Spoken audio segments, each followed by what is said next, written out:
and hot. Yeah, that's right. But after some million years of evolution. Exactly. Okay, again, I'm living in Switzerland, so I have to take a look at the watch, and it says it's 16 sharp, and we will start right now. And I'm happy to welcome you here, your panelists, and all the, right now, 7 people watching the YouTube live stream to this Stream Around the Clock conference, We Need a Change, which is organized by FORMWELT Institute in cooperation with Lean-Base, the largest platform for lean and agile organization in Germany, with the topic Emergent Technologies, AI and Ethics. I clicked. Okay, before we start, just some little words on the hidden agenda of this conference,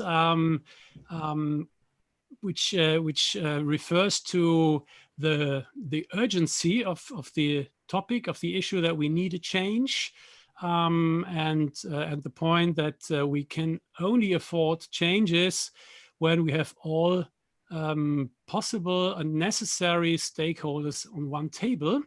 And that was the idea of Gitta, to bringing these 4 currents together in one conference, bringing them into a dialogue and have a view on all these topics from all necessary different sides. And we are very glad to have you here as experts and thinkers of these different points, to bring your insight, your point of view, your visions and ideas into it. Before we start, I would love to introduce FORMWELT Institute to everybody who is not today, does not know them.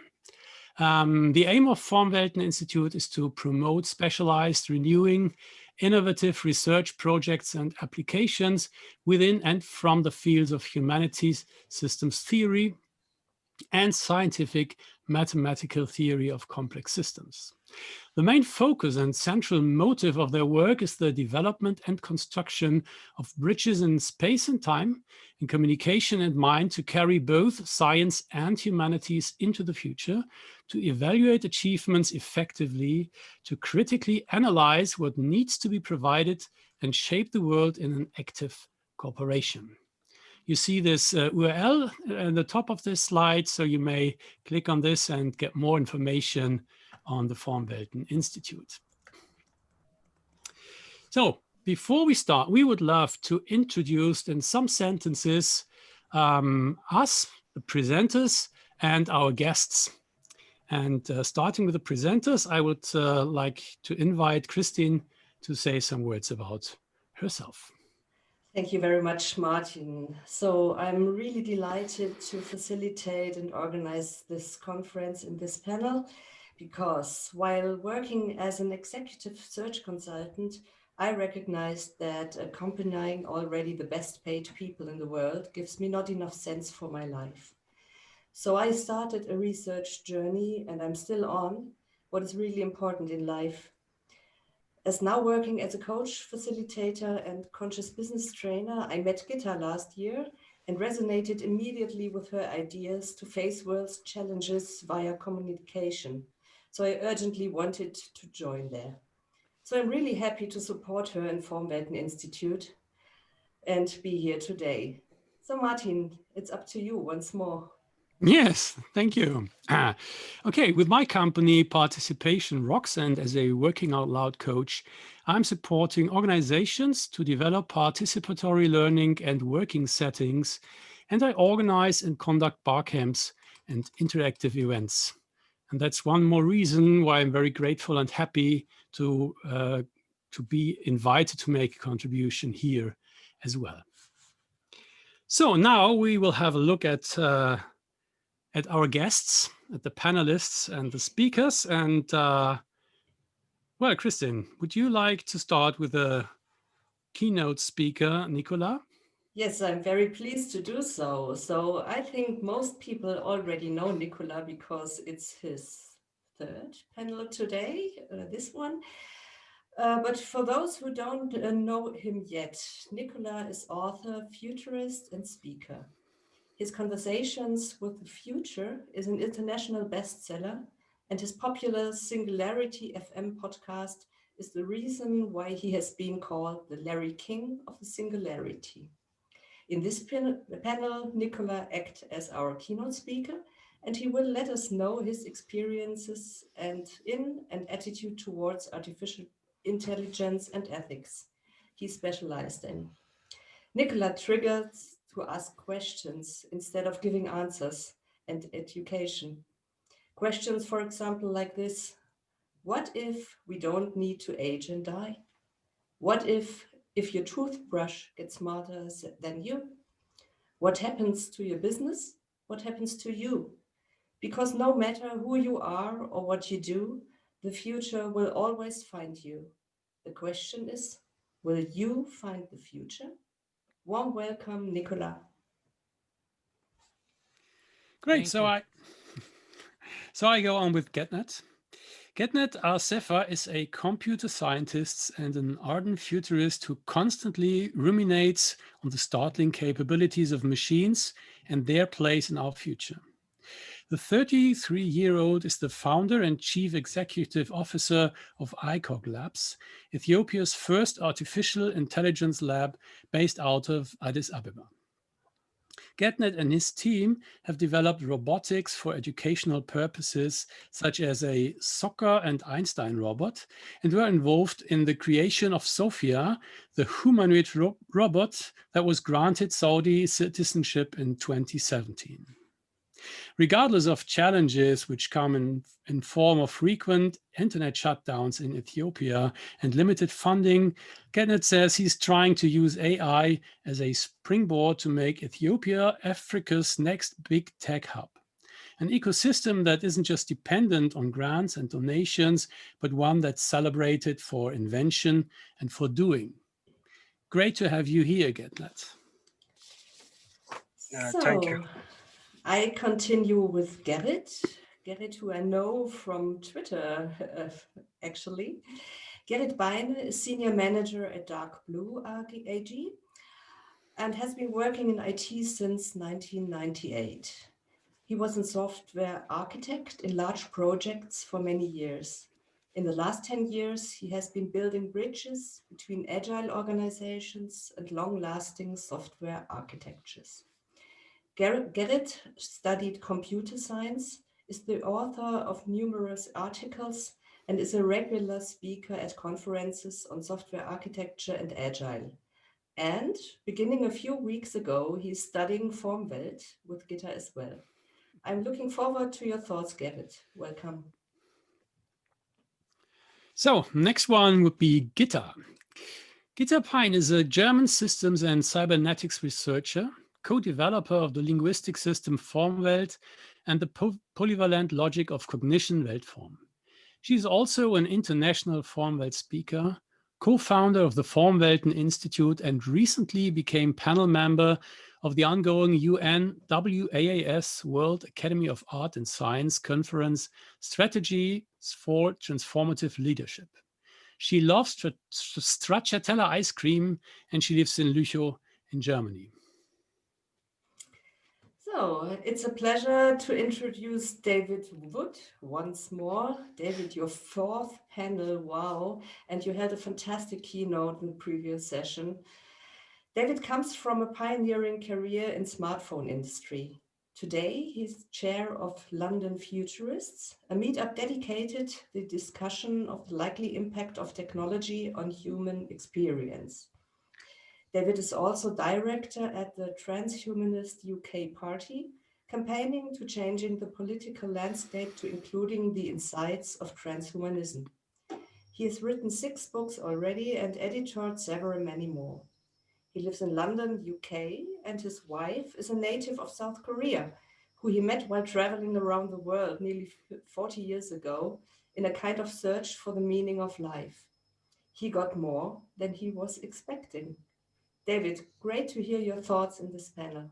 Welcome. I'm looking forward to it. Great to be here. So last but not least, Vamsi Krishna is an engineer from Bangalore in India and part of EMBA from Kellogg School of Management in USA. His recent favorite pastime has been advising startups in Europe and India, doing yoga and learning AI and blockchain. As a product executive turned entrepreneur, helping startups build, grow, and scale their digital products and businesses. He has over a decade of experience in building enterprise, mobile, and web product for different marketplaces, fintech, consumer internet, and SCM logistics across 25 plus markets globally. Glad to have you with us, Vamsi. Pleasure is all mine, Martin. Thanks. Martin, I'd like to add something while looking in the chat, because there are two Dominics there, Dominic Deal and Dominic Ortel, and they are online all the time from the first panel on. So I really want to introduce the two Dominics as well. Yes, that's great. It's wonderful to have you with us, Dominics. They should get the appreciation award for the most committed members of our audience. Yes, and I think you could give them a hug, Nicola. I already did, but I'm happy to do so again. Okay. So now we are glad to start with a keynote, and Nicola, the stage is yours. Thank you. I'd like to start by sharing a story, a journey or a trip that I did with my wife in 2016. You see, in 2016, me and my wife, Julie, took a road trip through California. And needless to say, Los Angeles and San Francisco were among our points of interest. Now, if you're going by car as we were, chances are that the very first thing you would see upon entering LA is those makeshift camps of tens of thousands of homeless Americans. You see, 2 years before our trip, I was talking to Peter Diamandis, who just had published his best-selling book, Abundance, and told us that the future is better than we think. In his book, Peter claimed that we can solve all of humanity's grand challenges with three things: capital, technology, and, quote, the right people, whom Peter titled the new techno-philanthropists. And yet there we were, in Peter's hometown, in his backyard, in the one place in the world with the highest concentration of both capital, billionaires, and high tech. And yet, what we witnessed was shocking poverty, severe drought, environmental destruction, high crime rates, and crumbling infrastructure. I got so shocked that I decided to do some research, only to get even more shocked in discovering that if you calculate the cost of living, the so-called Golden State of California is in fact America's poorest state, because perhaps 1 out of 4, or at least 1 out of 5, at best 1 out of 5 people in California live either at or below the poverty line. Now, California is the 5th largest economy in the world and the largest in the United States by far. But according to McKinsey's, California ranks 46th among the states for opportunity, 43rd for fiscal stability, and dead last for quality of living. So it is very clear, I think, that neither technology nor a large number of hyper-rich people and high-tech companies are sufficient to make a difference for the public good and for the common standard of living. Now, this paradoxical situation raises a number of very important questions. Questions such as, how is it that poorer, so-called poorer countries, such as Canada, that have less access to advanced technology and much fewer billionaires, end up somehow having happier, healthier, and longer living population, free healthcare, lower crime rates, and lower degree of homelessness? And perhaps more importantly, is it a mere coincidence that the state with the most billionaires and the most advanced technology and the highest concentration of venture capital and angel capital is at the same time the poorest state in the whole nation? And this brings us to what Yuval Noah Harari calls the two most important and most dangerous myths of our time. The first myth is the myth of technological utopia, the myth that the future is better than we think. And the best example of that is Peter Diamandis in his book, The Future is Better Than You Think. The myth that technology, capital, and Silicon Valley-style entrepreneurship will actually solve humanity's grand challenges and bring what Peter calls abundance for all, just like they apparently did exactly that in their own home state of California, as we can all see. The second, opposite but equally dangerous myth is the myth of nostalgia, the myth that there was some kind of a golden age in our glorious past that we can somehow go back to. And this is equally dangerous because, as many historians have pointed out, the past was really not that much fun, and we surely wouldn't want to go back there. Now, in my opinion, the most popular myth about technology itself is perhaps the myth that technology is a crystal ball, that it allows us to see the future. And to evaluate if that is indeed true or not, we have to understand the etymology of the word technology, what it means and stands for, or at least what it used to mean and stand for originally. So the word technology comes from two Greek words, techne and logos. Techne means art, skill, craft, or the way or manner or means by which a thing, something is gained. Logos means word, the utterance by which inward thought is expressed outwardly, a saying or an expression. So literally, technology means words or discourse about the way that things are gained. In other words, technology is merely how we do things and not why we do them or what we should be doing in the first place, because it is not an end in itself, but rather technology is merely a means to an end. So my claim here today is that technology is not a crystal ball and it doesn't help us see the future. Instead, it is a mirror that reflects who we are and it helps us see ourselves. It is a mirror because it reflects the engineers, designers, and programmers who make it. But it is also a mirror to humanity in general and all of our collective dreams, hopes and fears, our knowledge and our ignorance, our strengths and our weaknesses, our good and also our evil. But it is not a normal kind of mirror because technology magnifies and amplifies things, so it always has unforeseen consequences. And the key point here is that technology doesn't have an essence of its own because it merely takes on and reflects and amplifies our essence.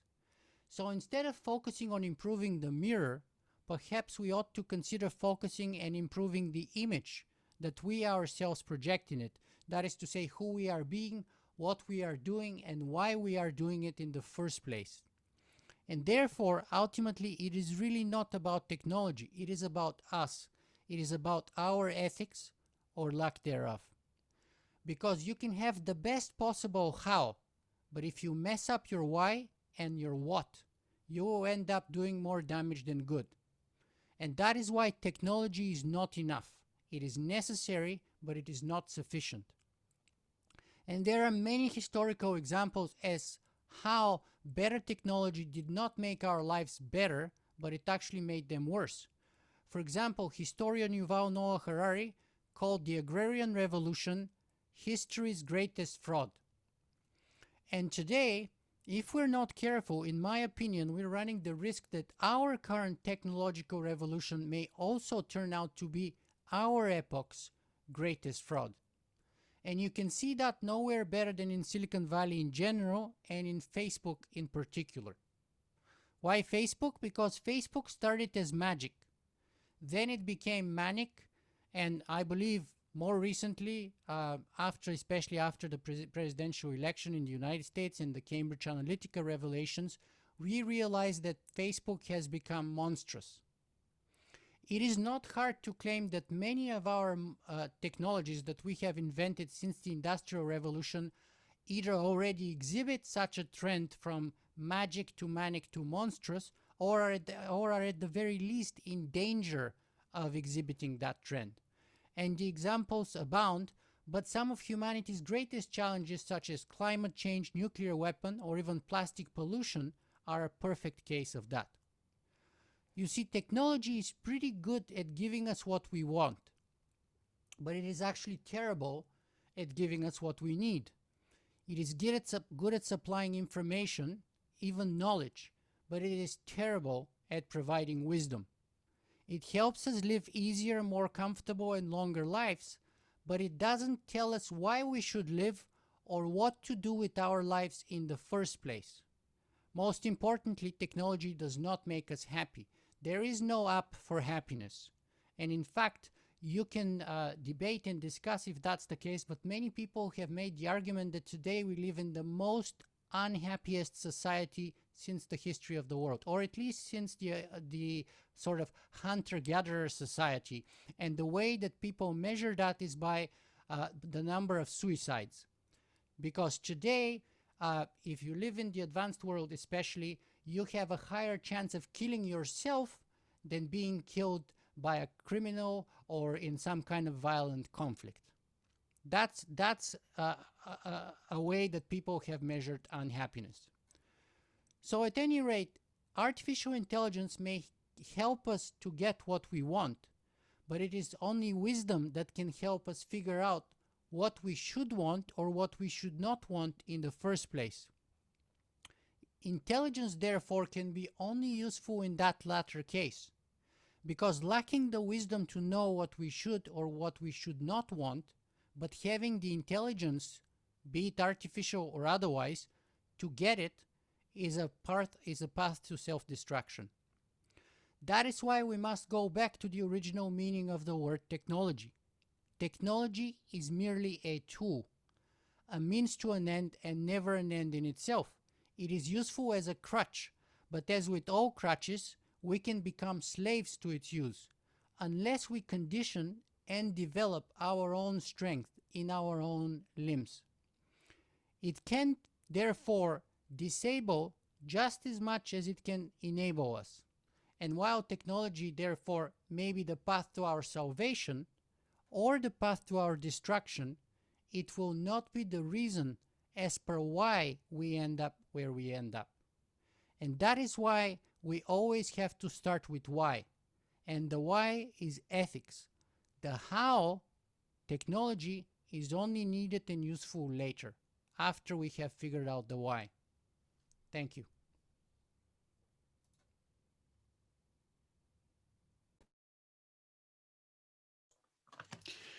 So thank you very much, Nicola. And we don't know each other for a very long time, just since yesterday.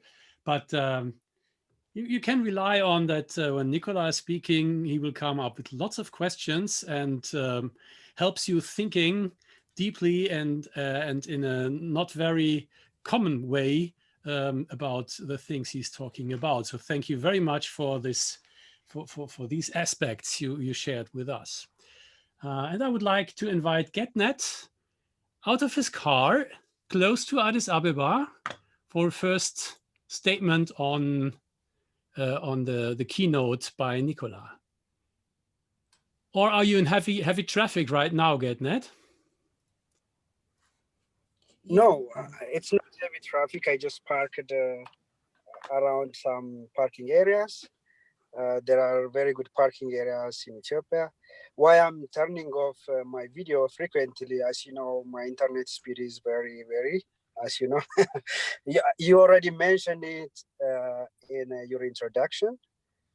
So do you want me to introduce myself, or you want me to reflect about something? Yes, the idea was to give a statement on Nicola's keynote or on the topic of this conference, emerging technologies and ethics. Sure. So my understanding, I've been working since 2013 in artificial intelligence. I'm very much interested in emerging technologies and its radical or leapfrogging impacts on the developing countries, especially these developing countries. They don't need to follow the footsteps of those developed countries because those developed countries, they put a lot of carbon emissions and unwanted activities to develop, but through time, through several trials and errors, I hope they learn a lot of things. So I'm trying to use like emerging technology, like artificial intelligence, 3D printing, like bio nanotechnologies. Can we just leapfrog African economy, at least to make some products or materials or some sort of service activities in the areas, and with very less amount of carbon emissions, or maybe zero carbon emission if possible. So that's what my area of focus. Regarding this emerging technology, as he mentions, Nicholas, there is extreme wealth gap already exists across among the world, including California, Silicon Valleys, and the rest of the world. Although there is lifestyle and living also different among place to places, but as he mentioned, that technology cannot solve such type of complex or messiness or equilibrium of life. So this is one area that people has to focus on, how to create effective balance among economic development and lifestyle, or just supporting, helping those people are on extreme poverty line. So indeed, technology can solve those problems radically, immediately can solve most of the problems that what we are mentioning in developing countries. Also, inequality of wealth can be easily solved by technology, but the ignorance and carelessness of most leaders, including the tech leaders and politicians, their ignorance and carelessness, only they are just keeping their pace of pyramid rather than looking left and right and balancing those equilibriums. So it's almost impossible, because they has to focus what has to focus, for example, profitability or something. So this is one area that people has to focus, how we can use emerging technology and AI, ethically developing societies, ethically developing those unaddressed societies. So this is one area, but when emerging technology and AI, when it's growing more and more, the wealth gap and inequality gap will become more and more exponential. Rather than decreasing, it's going to be exponential, because those people who own the algorithms, those people who own the data, those people who own the high-speed communication or whatever emerging technology infrastructures is going to be benefited immediately. Then that wealth gap is not as such linear growth. It's going to be extremely exponential growth of wealth gap. That's what we are seeing. There are a company who are like $1 trillion companies on earth. There are a lot of startups who are suffering to just raise $100,000. Maybe those are like in millions quantities. There are a lot of startups who are unable to raise $100,000. So this ethical gap, I think, has to be addressed. Who should address? It's going to be also another question. And the other ethical issue is going to be raised is extreme unemployment will start, especially when robots become perfect in multi-purpose or multitask activities. Then that's going to become a very extremely dangerous, because if you see across those developing countries, like most Asians, Africans, and Latin Americans, the politicians are focusing on creating labor jobs. It's not intellectual jobs they are focusing, labor jobs. Those labors, most of the labor jobs are going to be replaced by robots. You don't need even to have sophisticated general intelligence. You can use basic robots to replace most work, like construction, agriculture, and road building. So those jobs will be taken by robots. That's going to be a billions population job is going to be lost. So unless we have a means to engage them in another activity like intellectual work, then those people become a burden for the world. So this also another ethical issue, how we are going to solve unemployment. Well, the gap is another issue, unemployment is another issue. The other is when people start living maybe longer, like 200, 300 years or more, then there is also another complex problem will raise, because more conservative society will raise, because young generation are come up with new ideas, new concepts, but such type of conservative scenario will clash. I don't mind on population growth. As you know, we have like plenty of resources on Earth and beyond Earth, like in our solar system.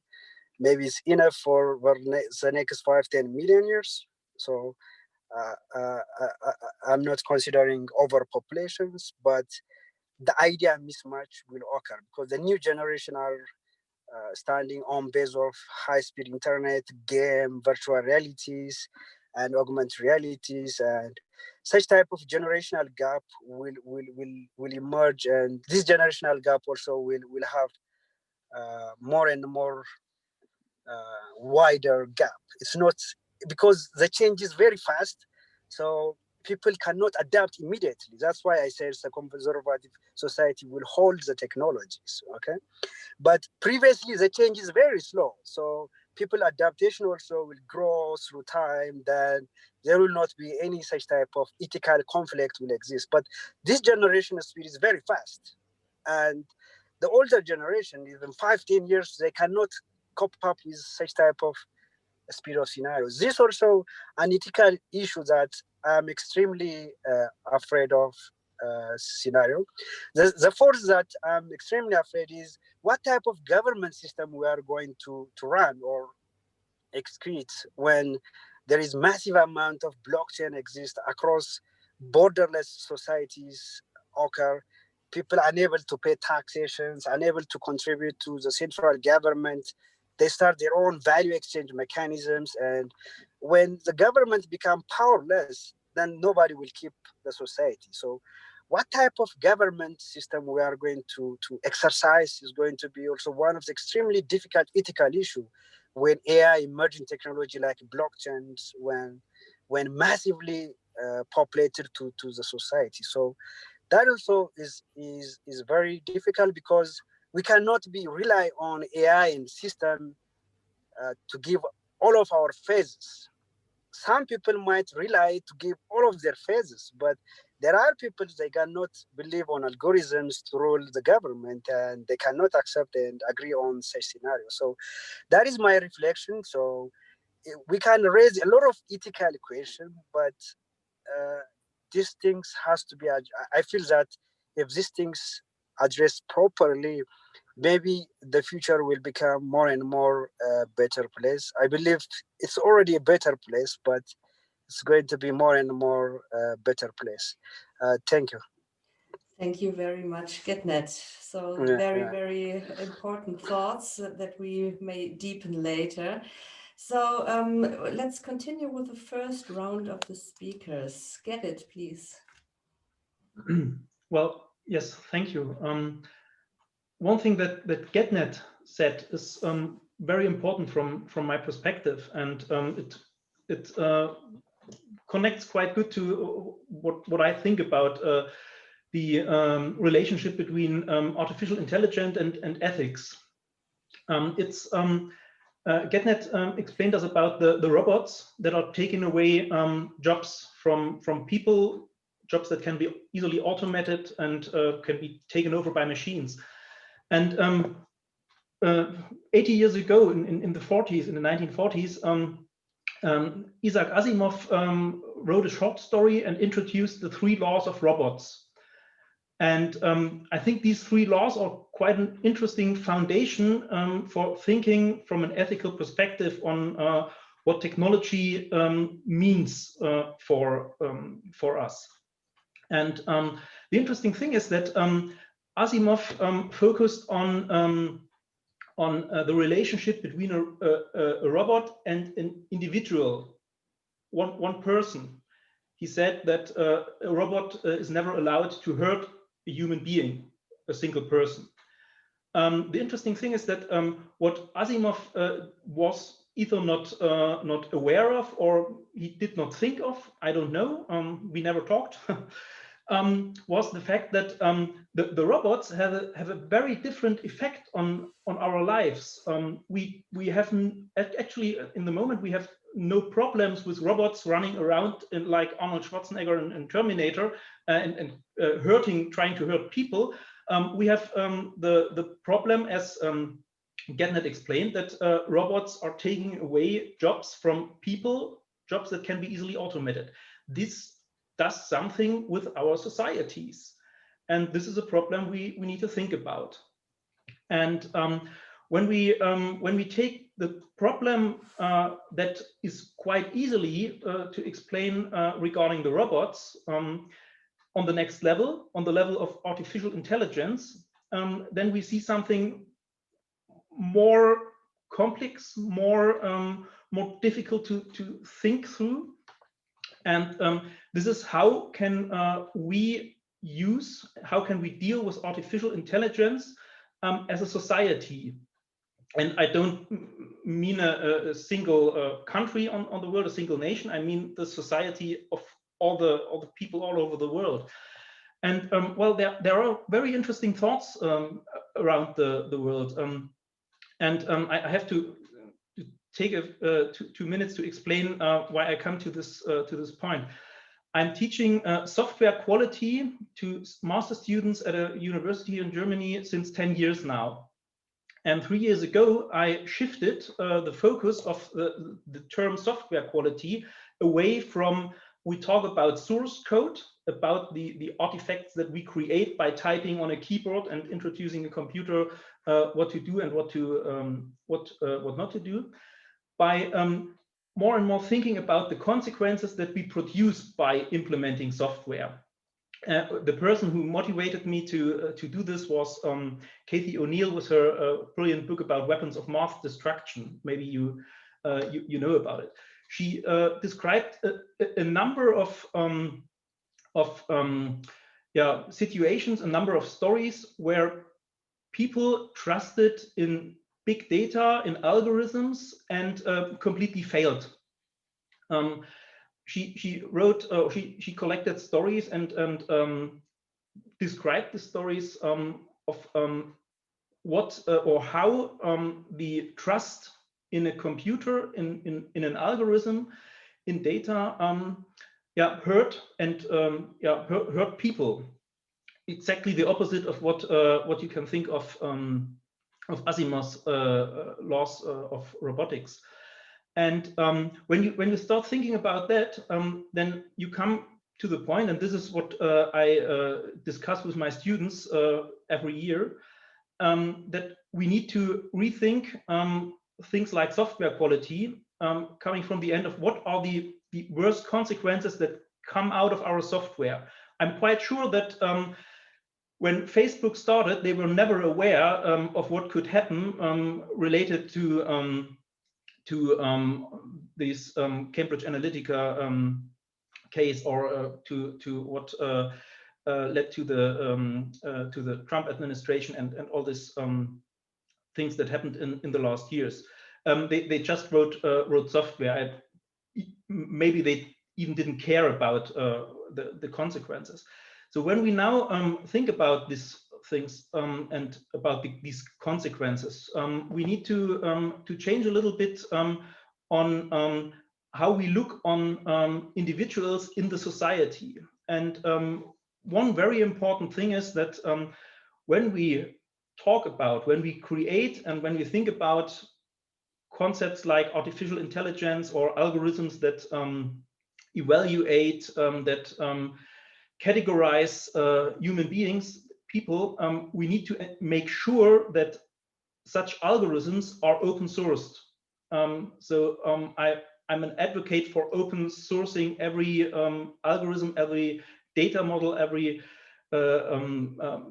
computer program, every artificial intelligence that classify human beings in any way. That's the only, from my point of view, that's the only way of dealing with two important facts about such programs. One fact is every program that we build that we produce, every artificial intelligence that we produce at the moment, reproduces all the biases of their programmers. You can see this if you look on the statisticals regarding face recognition algorithms. There was a very interesting test regarding artificial intelligence and face recognition. And while the false rate of white males is below 0, it's 0.0%. The false rate of black females is more than 1/3 in the face recognition tool of it was IBM, I guess, when they had it. So these tools, these algorithms, these data models, they reproduce our biases of how we think that we should do that. So the only way how to deal with that is open source all these things. And the other or the second very important fact that we need to think about is to who belongs the data. And at the moment, the data belongs to companies like Facebook, Google, Amazon, and so on. And this brings us to a number of problems when we talk about what should somebody else know about a person, and what are the facts that a person or that a company decides on what to do with a person. There are some tools that I guess it was Austria who introduced a tool to categorize people who lost their jobs and decide if they will get support by the trainings and education by the government, or if they are not usable for the society and will just get some money and should no longer apply for jobs. It is very intransparent how these decisions are made. So the data on what any algorithm that should be open source from my point of view decides about the fate of a person should be owned by the person and not by an intransparent company sitting somewhere on the planet and is not able to discuss with the people. And the third thing that I think is very important for building trust in all these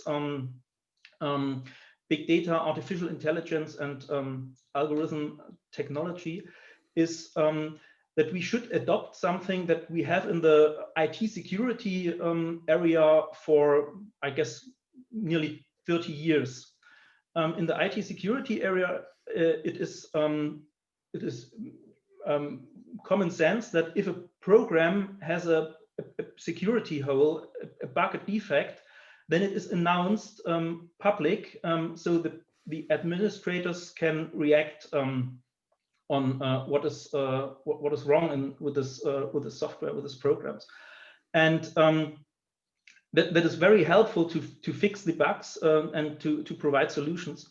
And this is something that should happen with artificial intelligences too, from my point of view, to create trust that there are no buggy algorithms, that there are no data models around that maybe treat information in the wrong way.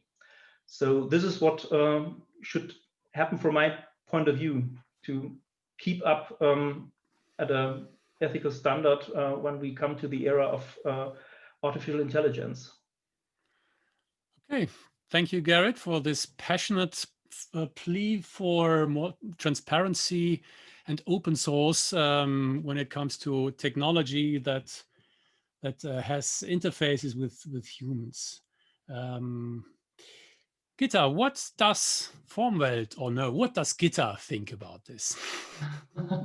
Let me just present something about our work. I haven't presented in the other conferences yet. So you might see that we have something to offer that might add to the discussion on ethics and how AI can develop.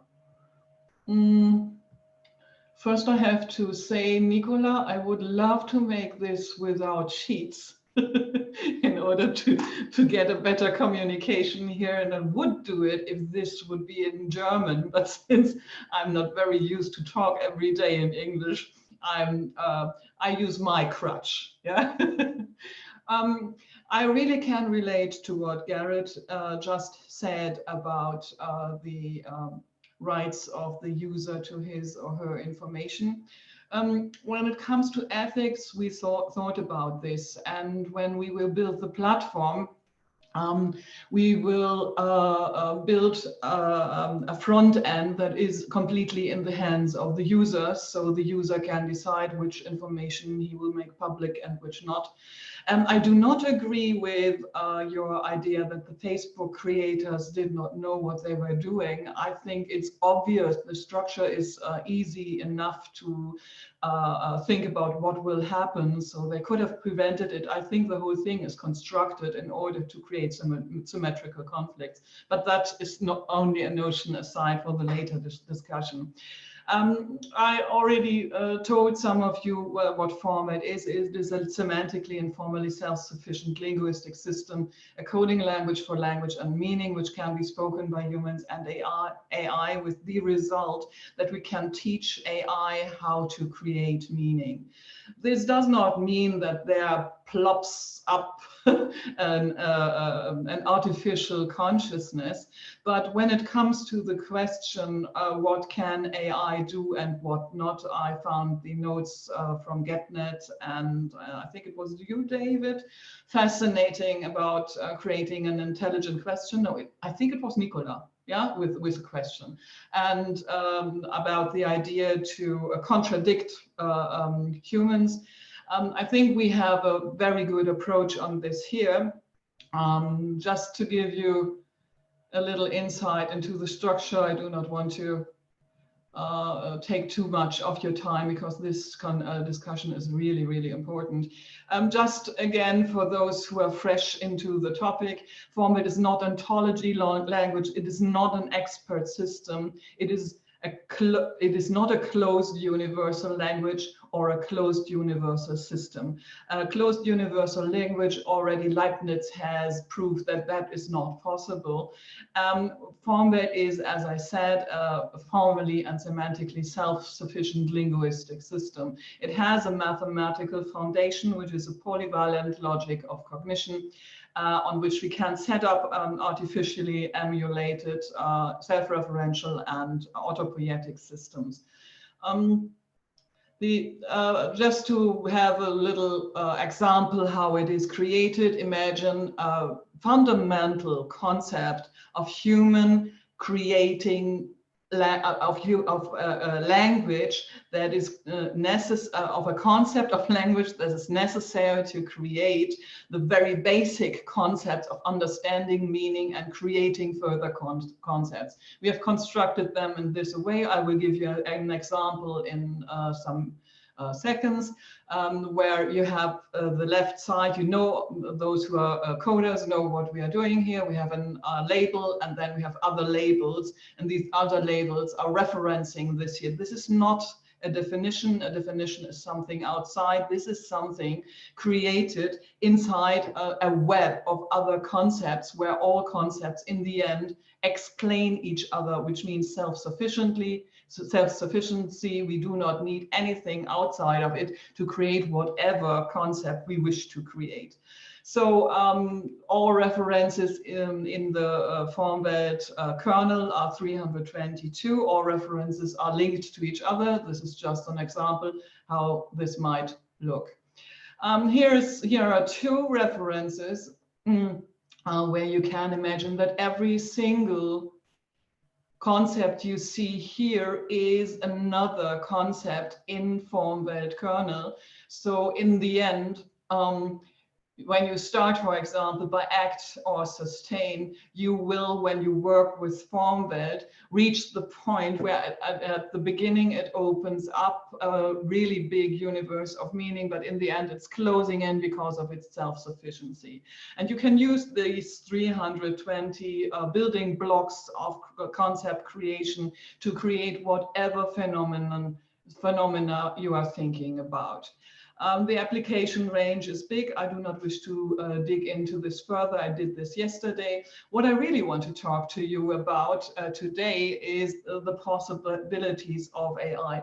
I somehow have an allergic reaction to what I drank half an hour earlier, so I'm really, really sorry that I'm blushing up right now. Don't know what the reason is.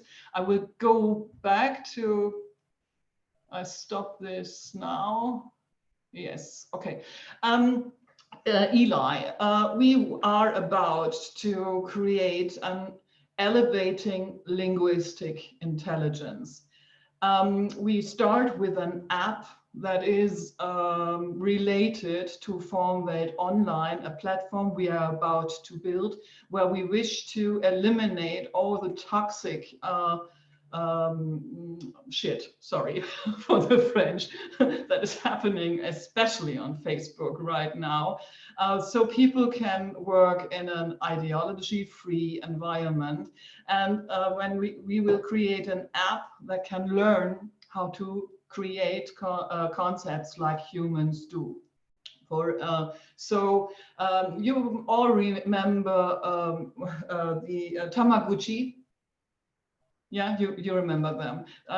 Imagine there's a little Eli on your app and you can feed this little Eli with references you have constructed on the platform with the help of FORMWELT, with the language. Behind the little Eli is big Eli, a language-based behavior analysis that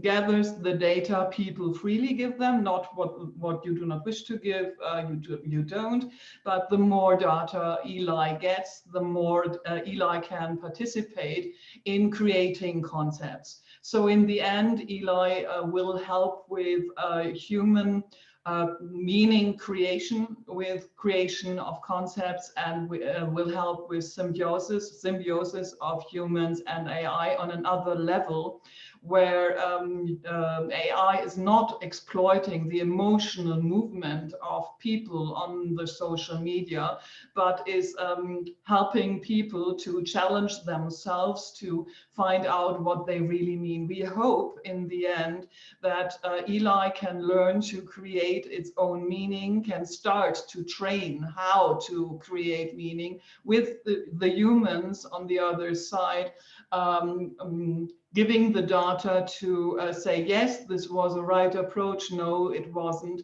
And we also hope in the end, we have a concept for building a new form of board where we will create an AI butler that can be based on Eli and then work with other Elis, where we humans get via FORMWELT our desktop back under our fingers and can start not to type Buchstabe. Na. Letters? Letters, yes. Thank you. Not to type letters, but whole concepts created in FORMWELT. When you take your 10 fingers and try to find out how many combinations you have there, you come almost to 1 million. So you can have 1 million concepts under your fingertips with an AI behind it, analyzing what you're doing, making propositions to create better concepts, and working in a cloud with other AI from other people working on this thing. That is just, it is a little bit futuristic right now. We have the language. We have started to build the platform. We have started to build the app, the little Eli.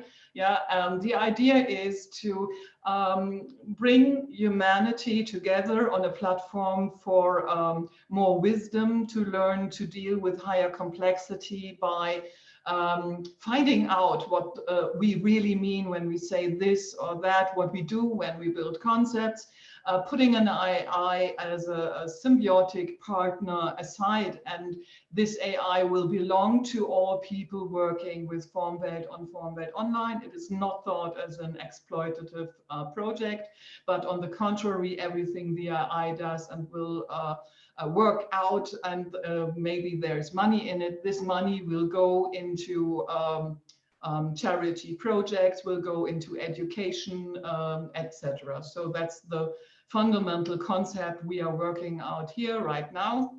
We have started in 1988, and now we are starting to build the tech. Thank you very much, Gitta, for this interesting insight in the deeper world of FORMWELT. And you know, I'm one of your biggest fans, and I can't wait till the app and FORMWELT Online is built. So thank you. I hope we can deepen that also later. Shut my video down and see that I get some ice. I really have an allergic reaction. I don't know what it is. I'm sorry Yeah, for I that. think you can see that, so don't be worry, mad we at me. can't really see it. We can't see it very well. You can see it better because you know. Yeah, but we it's don't see getting it that well. it's getting hot, so I need some ice. Yeah, feel free. Okay, thank you. So, David, please, your thoughts on this topic. So it's a fascinating discussion already, and I particularly want to thank Nicola for making a number of very bold, clear statements at the beginning. And I have to say, I am in strong agreement with what he said. I think there are real dangers ahead. And if anything, the problems are even worse and more frightening than he described. He has described many things potentially going wrong, but I want to talk about the existential risks of the destruction of humanity altogether, happening potentially sometime this century. So people, of course, study this quite carefully, a number of people. They look at the risks of nuclear war, for example. The world almost got destroyed a few times with nuclear war unintentionally starting in the last few decades. Thankfully, that hasn't happened yet. That risk remains. And people who study this, and I'm going to refer to research which has been collected together by an Oxford philosopher called Toby Ord, that's O-R-D, Ord, who recently pulled together his views in a book called The Precipice. The precipice means a very tight top that you could easily fall over. And his view is that humanity is on a precipice, and nuclear war is, he thinks, possible sometime this century. He gives it an estimate of 1 in 1,000 that it could actually destroy all of humanity, and a much higher probability of not destroying all of humanity, but of catastrophically destroying a lot of humanity. He actually has 5 big risks that he thinks are more important than all the others. So in his book, he looks at things like asteroid collisions, or supervolcanoes, or solar flares from the sun, or recurrence of some kind of natural pandemics. None of these make the top 5. He gives his reasons, but nuclear weapons is in the top 5, as is the risk of the world being destroyed by runaway climate change, as is the risk of another kind of environmental disaster, of which there are many. And there are 2 more risks that he places with even higher probability. One is not a natural pandemic, but a pandemic that is being made worse by bioengineering, potentially unintentionally released by scientists, or potentially deliberately released by various really crazy people, such as maybe a version of IS, maybe a version like the Japanese Buddhist fanatical sect Om Shinrikyo, who some time ago released sarin gas on the Tokyo Underground and also wanted to release anthrax. Perhaps via one of these American crazies who are getting so mad in excitement over these QAnon beliefs. But even higher than that, Toby Ord rates that as about a 1 in 30 possibility of the world being destroyed. At 1 in 10, he puts the risks of AI going wrong. Not just ordinary AI, which might come up with the wrong conclusions about people's eligibility for mortgages, issue the wrong treatment advice, but could, being more powerful than ever before, nevertheless go wrong in one of 5 ways: with bugs in its implementation, with defects in its specification, with the software evolving its specification by itself, or with the software being hacked away from a good specification to a bad specification, or from the software, because we try to stop other people hacking it, no longer being amenable to an off switch. And Toby gives a probability of 1 in 10 that by the end of this century, such an AI will have destroyed all of humanity, and a significantly higher probability of a catastrophic risk, which still leaves some humans who might recreate society in the future. And he estimates that 1 in 10 is a product of two factors. 1 in 2 is the probability that a general artificial intelligence will be created sometime this century. And if that happens, another 20% chance that we won't be able to create it. Toby is an excellent philosopher. I don't rate his understanding of software engineering quite so highly. My own judgments are that both of these probability estimates he gives are too low, and therefore there is an even bigger risk that we could have artificial general intelligence, and an even bigger risk that it goes wrong if we keep on programming it with the same kind of attitude as went into Facebook, which was move fast and break things, or with the same attitude that's gone into much else that's been delivered. Many military people say, well, these other guys over there, they're going to create artificial general intelligence. We better get there first. And if we are too focused on health and safety, we won't get there. So there are serious risks of artificial intelligence going wrong unless we apply much more stringent controls to it. Now, it is possible. I'm sure Getnet will have something to say about this because he is part of an organization, ICOG, that is developing what is hoped to be beneficial artificial general intelligence. There are scenarios in which this AI will automatically by itself detect what we humans want to do and decide to serve that up for us. But there are many scenarios in which that calculation goes wrong or produces other results. So what should we do about it? And again, I think Nicola's answer is basically correct. He says we must apply wisdom and we must apply ethics. But I want to dig in a bit more here. I don't think it's enough to say, let's apply wisdom and let's apply ethics. We have to say, well, what is this wisdom? What is this ethics? And here I want to build on some remarks by Gerrit, because he actually highlighted a few ethical principles, which I think are broadly correct. He said we should not be content with closed source AI, AI that is opaque. We should instead insist that these key algorithms are in the open source. And secondly, that not just that the algorithms are an open source, but that there's a discussion about how it works. I think that's largely correct, but there are some complications there too. One is that if the source code is released for safe artificial general intelligence, somebody else is likely to say, well, I'm going to copy that. I'm going to take out these bits that slow it down and put in unnecessary health and safety checks because I think they are unnecessary and I'm going to take them out. So if we do release the source code of safe artificial general intelligence, we open the possibility that somebody unintentionally or somebody with some fundamentalist psychotic tendencies may rewrite that software in a dangerous way. The second issue with being transparent about algorithms, which is one that Google often makes. They say they don't want to reveal the algorithms for how to come top of the search rankings, because if that was done, people would know how to game it.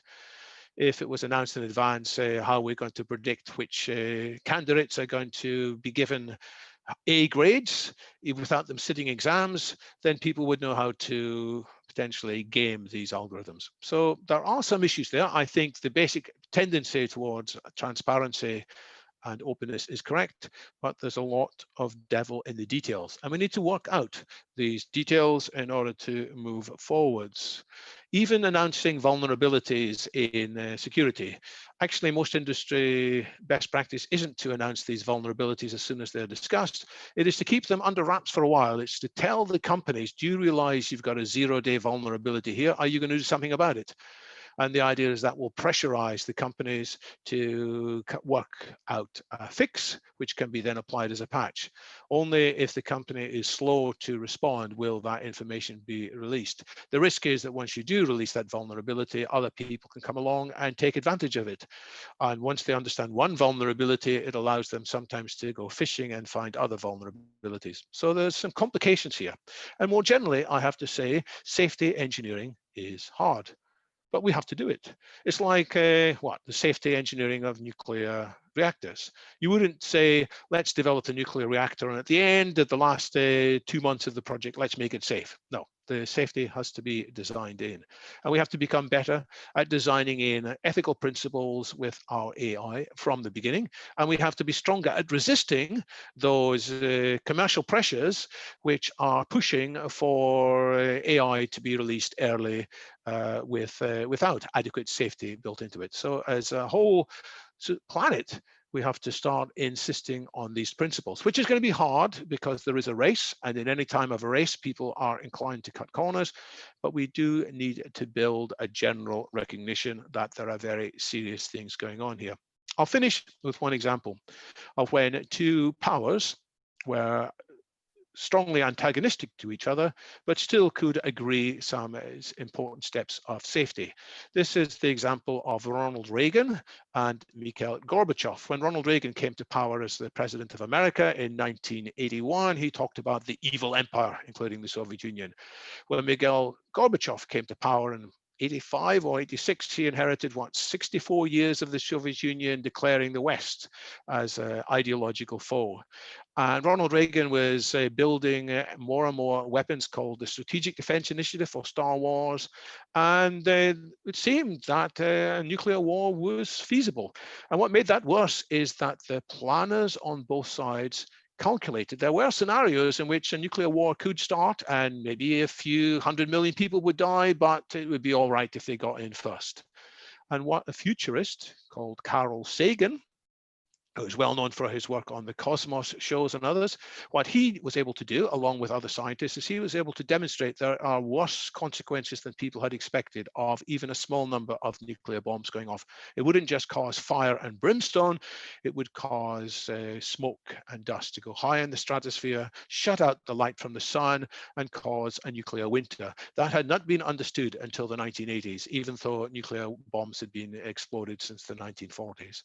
And this result was shared, and people in Gorbachev's team and people in Reagan's team both said, oh my God, this is much worse than we expected. You know, we have to change direction here.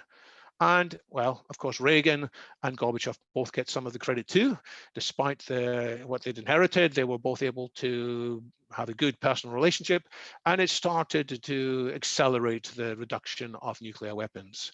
So I think what we need to do in today's age, in which there is a great race to be first with artificial general intelligence, we have to highlight the very real risks and help people to build trusted international teams which have the ability to keep an eye on what's going on. This is not going to be easy, but if we have enough focus on it and enough real engineering going on, safety engineering, rather than just empty words of ethics. I do despair sometimes when I listen to meetups. Everybody says, hey, let's think about ethics, and everybody applauds. Yes, let's think about ethics. No, we have to do more than think about it. We need to be very practical. And if we can do that, we can avoid the dangers of artificial general intelligence. At the same time, we can steer positive use of artificial intelligence for a very wonderful future. Thank you. Thank you, David. Especially thank you for finally giving some light of hope in the first dark view, dark pictures you draw. Finally, before we will have a break, we would like to listen to Vamsi and his ideas on this discussion and on Nicola's thoughts.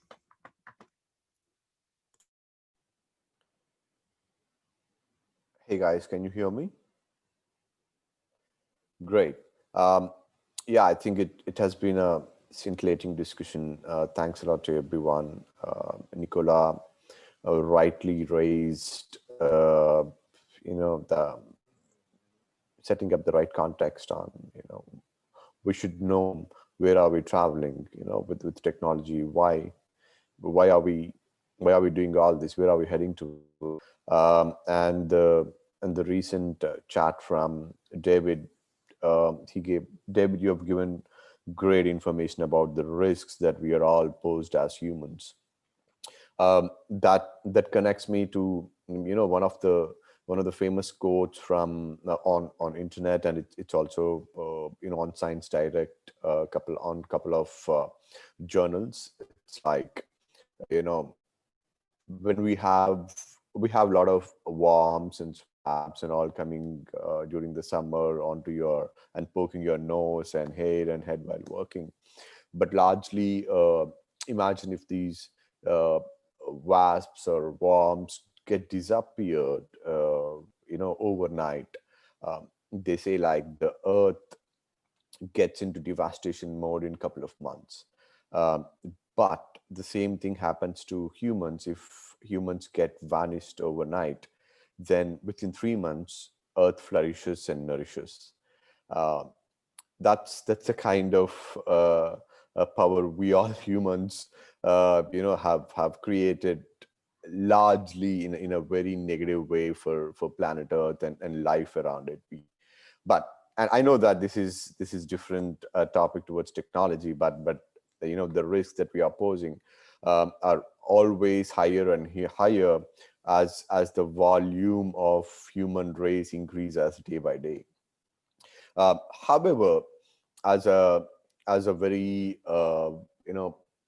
as a persona with a lot of positive aspects and trying to do whatever better with the help of technology where we can add value to the world.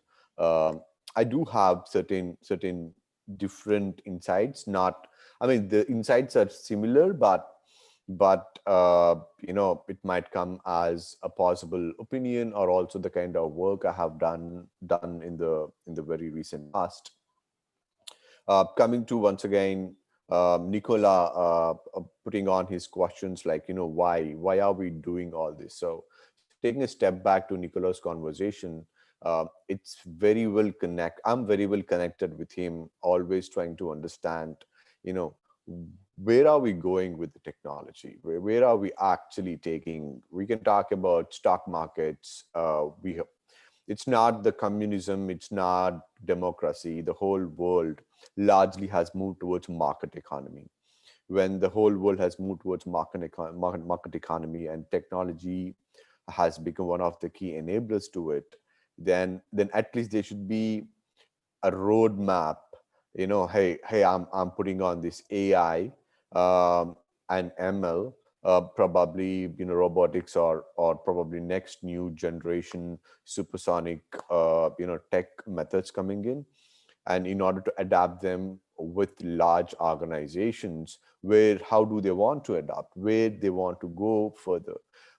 Is it only that hey, I have the key motto of using technology is to build a market from 1 trillion market value cap to 2 trillion to probably 10 trillion, where it's only very minimal amount of or percentage of people are getting positively impacted, especially when it comes to the money that they are able to gain. But what is happening to largely the life of humans and largely life around around the planet, not just humans but also other beings. But there is also a huge possibility that technology can be utilized as an enabler, because technology is not the end. As Nicola also raised this very serious questions like, why do you want to take technology as something that is going to solve all the problems? Why Silicon Valley has become the Mecca of technology, but still how large number of people are amassed in terms of being homeless and so on and so forth. Certain examples are there, definitely. Once again, it's like when technology, there's a lot of new technological products or new technologies coming in all the time, but are they actually solving problems for the planet or for the humans, or the human problems, or is there any value that is being created? Some yes, largely no, but there are. But let's also not ignore the good ones, wherein like earlier, probably even 15-20 years back, only the elite had an opportunity to go to get access to knowledge and information what Harvard or Stanford or Oxford can provide. But thanks to Coursera's, Udemy's, where the similar amount of content from similar amount of great minds, it is able to reach to large masses. It is able to, I mean, whether these masses are able to get it, whether they are able to execute is a different aspect.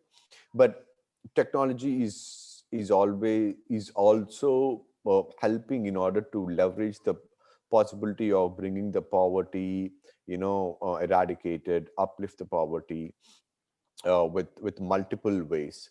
Um, why I'm also talking about these is like these aspects is uh, we have, if you look into the whole uh, ecosystems or businesses, how it has moved, like 10,000 years back, if you look into it, it was largely around communities. Humans have moved towards communities, uh, and they started doing a lot of trade around it, and then uh, humans have created marketplaces for these communities, and for thousands of years it was all marketplaces. In the recent times, just like 30, 40 years back, with the internet, these marketplaces became online, and there's a lot of access towards these marketplaces in terms of trading. But then the recent trend, if you look into it, there's a lot of sharing economy. There's a lot of what do I say, like common consensus that is being developed, but if not by the political leaders of the world, but at least by large organizations like World Economic Forum, some great educational institutes, and even large corporates having the sustainable the ways of helping the ecosystem. So here, if you look into the trend, it is definitely an adaptation, um, where technology can hugely influence something called shared economy or circular economy. I'm trying to connect the dots, like where and how people were able to look at products, look at the way they are consuming multiple products, and how they are actually impacting the world. But if you look into the recent trends, largely the millennials and Gen Z, which are who are one of the largest influencers, for online economies, or making huge amount of purchase power parity influencers across growth markets, not just the well developed markets. So here technology is becoming an influence, and with the help of the technology, these people are able to own a lot of products without buying. Thanks to, you can talk about Uber, you can talk about Airbnbs, you can talk about multiple other new small businesses that were started, but which grew larger. Is Were all based out of, like they're moving towards convenience, and this convenience is also being pretty much elevated because of certain target group. I'm not talking about the whole world, but at least certain segment of the markets, whether it is the next generation or the future generation. This has a very good positive impact. If you are able to build great technological products around it, where humans are able to have shared economy or circular economy. Let's take an example. Like, do we guys really know, like, to make a t-shirt, to you know print and create a t-shirt, it actually takes around 20,000 liters of water. I mean, I was flabbergasted when I actually looked into some of this data, and when I was trying to verify. And 33% of landfill that is being pretty much captured by the furnishing waste, um, is actually going to this waste within, like, um, 1/5 to 1/4 of its lifetime of the product that can be used. Imagine you have uh, you know an office space in your home now because of COVID, and you have a table, or a desk. So the lifetime of that would be around like 60 months or 5 years, but it is going to the landfill within, like 18 months or 14 months. Some more uh, uh, very frightening facts or data is, like, electronic waste. These electronic products are getting into landfill uh, just in, like 1/6 to 1/7 of its life. If a product has got 8 years or 5 years, even you talk about, like in 8 months to 9 months, it is just getting into the secondary market. And then from the moment these products are getting into secondary market, they're just getting into landfills very, very quick. These have humongous amount of impact, on climate change, of course, on planet Earth, uh, on the whole economical waste that is going, because economies, we have always thought like, we build something, we sell well, and we make money. That's how the market economy works. But it's not actually. The whole buying and selling marketplaces have to be totally disrupted, that they should move towards circular economy. And technology and the AI aspects of technology can bring great amount of value. I can give you certain examples what we are trying to do around it. We are creating a very vibrant, engaged ecosystems across the world. Currently, we have launched in like 20-30 cities. What we're trying to do is like, we are creating community marketplaces where, if you are in a city called, like, for example, I'm from Berlin. So in Berlin, you can literally, people want to go buy products like fashion, or you wanna get some coaching for your career, or you want to have a bicycle during summer to ride, um, or you want to probably go on a boat ride on Spree River. So there are multiple products that are used over here, and all these products doesn't need necessarily to be bought by me. I can still use them, getting into the ecosystem where someone has been using it, someone owns it, someone can use it, and we would be able to exchange it accordingly. That's the kind of local ecosystems we are creating over here. So this is actually solving a lot of, we are at the nascent stage now. This would be able to solve what we envision is like, it should be able to solve a lot of landfill and waste that is getting into the world. Into the nature. Second aspect is like, if I might be able to afford like buying €1,000 bicycle, which I would be using only for 3 months in the whole year, then why should I do it? Rather, I would be able to subscribe internally with the local ecosystems, or even go on a rental, and I should be able to pay probably 1/3 or 1/5 of that particular price, where I would use for some time, and then the same product can be used by someone else, where you can just do a simple math, how much amount of money can be saved, and how much amount of waste that is not gonna get into the landfills. This is one side, which is the consumer consuming aspect of the market economy, by creating these marketplaces. The second aspect is, we all have seen like a dollar worth today is better compared to the future, which is like after 1 year the dollar's worth might be lower. That is one aspect. The second aspect is like, let's take example of Uber, Airbnb. Uber, what happened was, Uber created a huge ecosystem separately for the drivers. Who actually got benefited are the ones who have created these apps, who have invested in the business, the founders. Of course, these are all great minds. They try to create some value for the drivers, but these drivers who actually enhanced have taken Uber's vision to the market. Maybe I'm the first 10th driver or 100th driver, based out of Seattle or San Francisco. What I got is probably a referral bonus by referring to someone else in the form of a cash.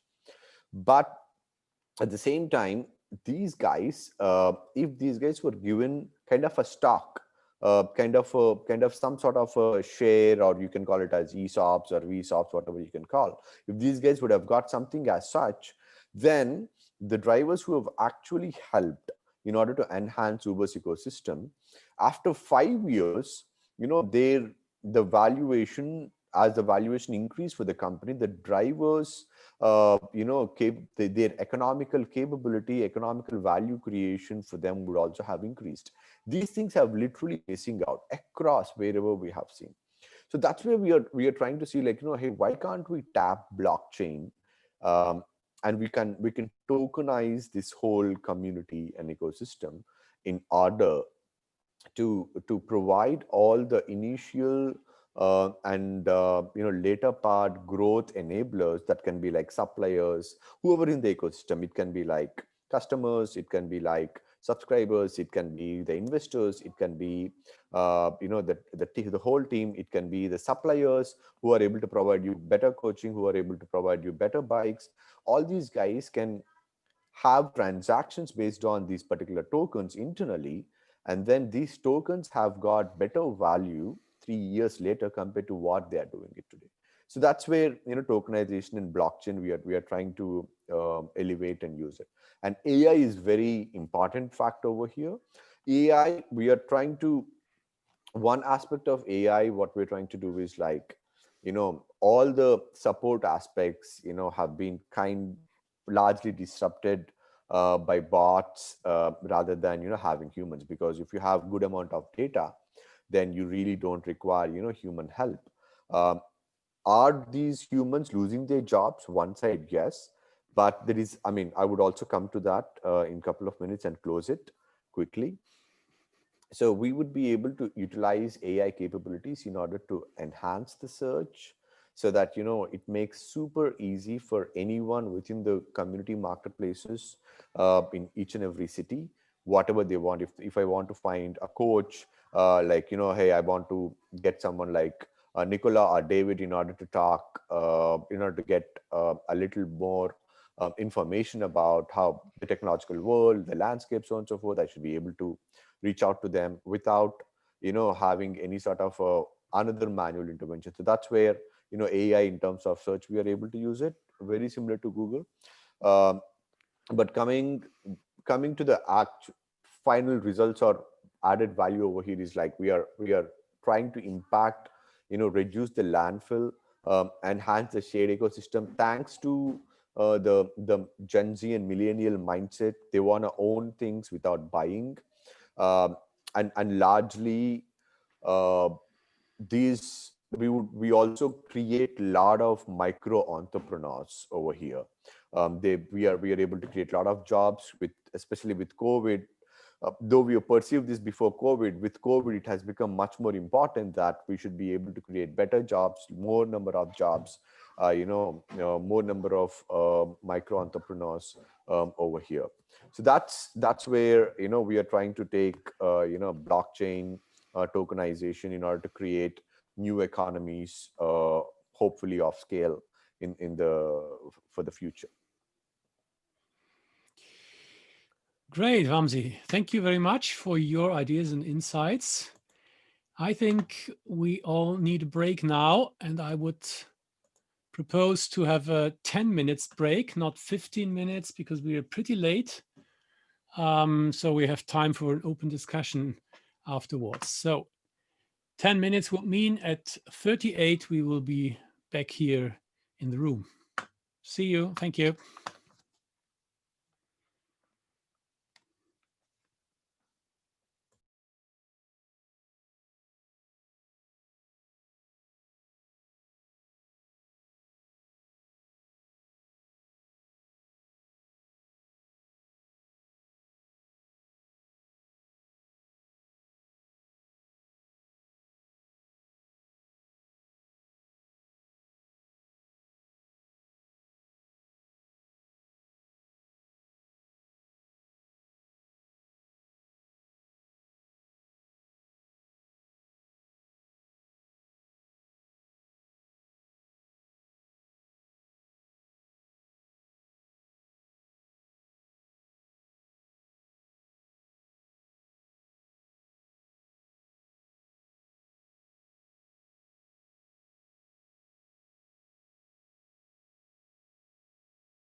So 38, as mentioned, everybody's back, almost everybody's looking like fresh like the morning.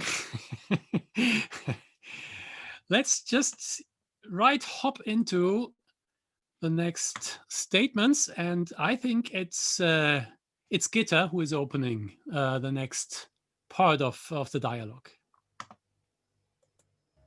Yes, I am. Again, I will shut down the video. I really have an allergic reaction. Fingers are swelling, and the red is, my face is going in. I think it's pea protein. I took some yesterday evening, had the same reaction, and now again. So I let the video out, but I'm there, I'm listening, and I will contribute, and I'm really excited about this. Just because Gerrit and Nicola talked about Facebook, I wanted to show you something. When you, here, no, that's not it. Where is it? No. One moment, please. There.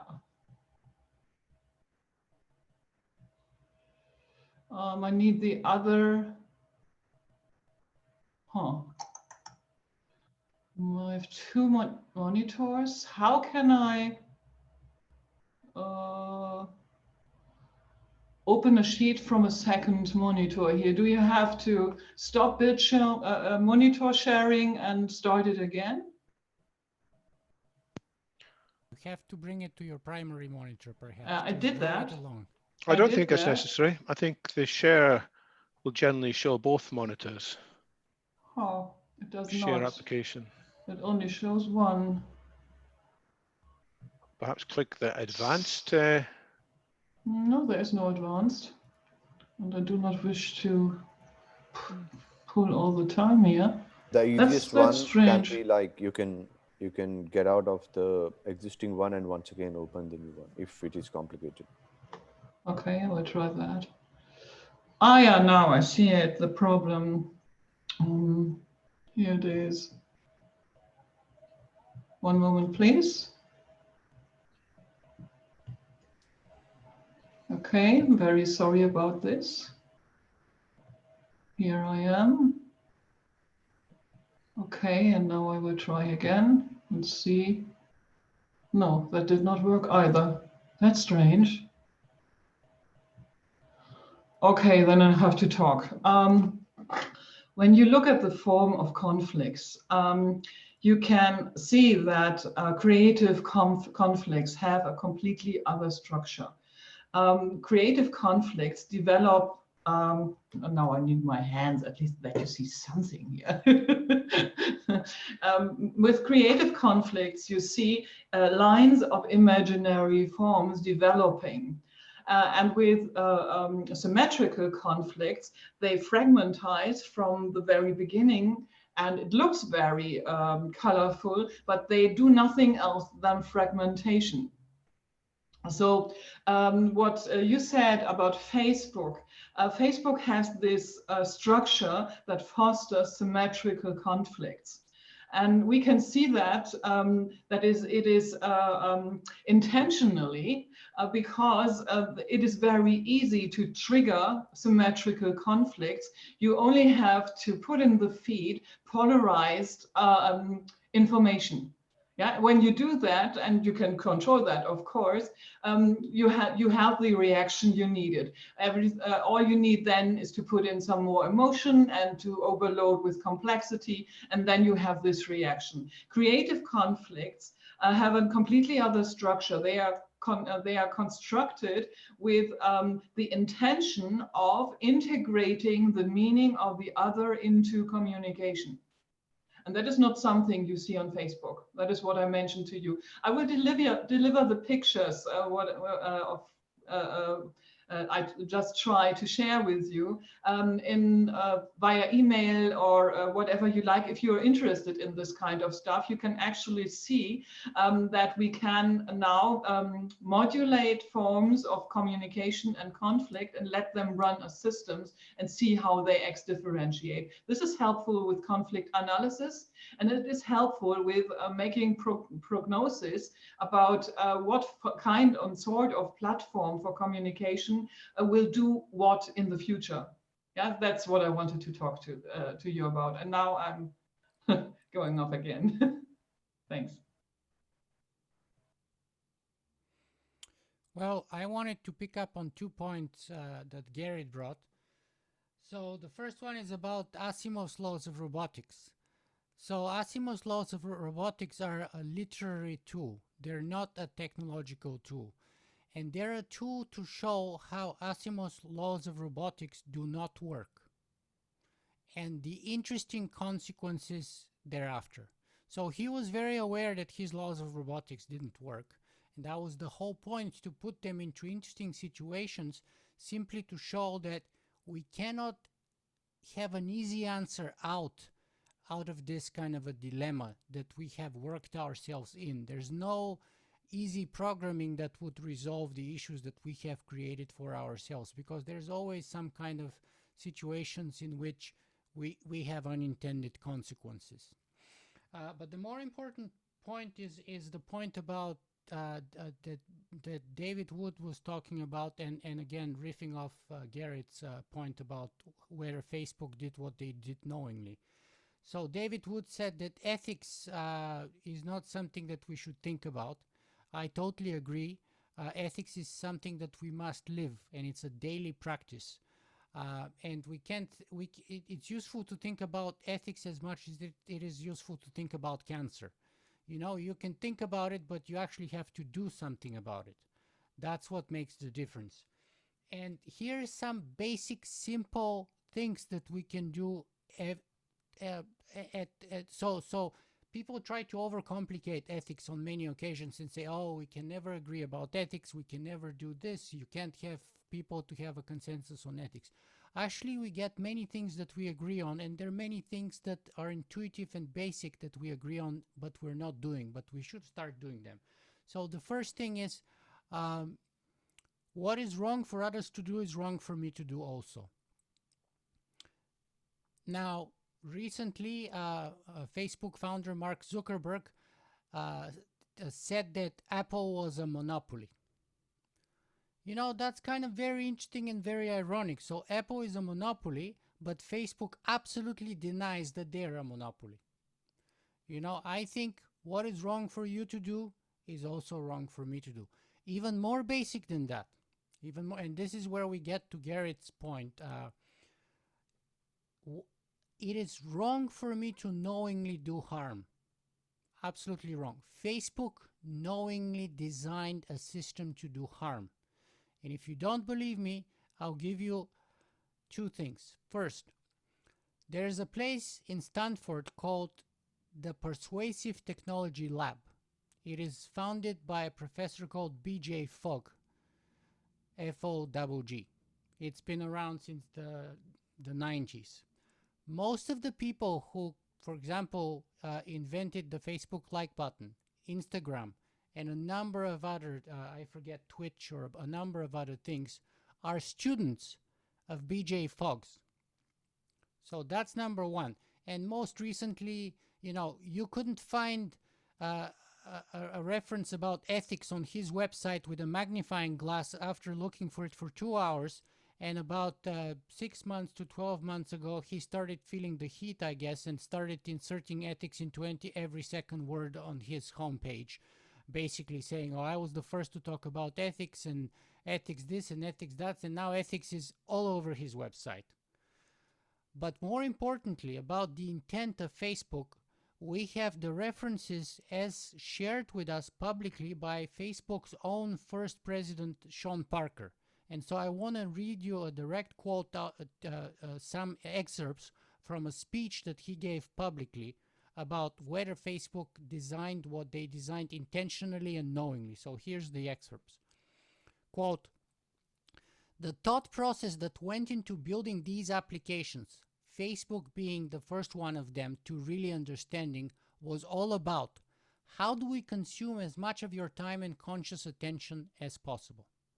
And that means is that we need to sort of give you a little dopamine hit every once in a while because someone liked or commented on a photo or a post or whatever. And that's going to get you to contribute more content, and that's going to get you more likes and comments.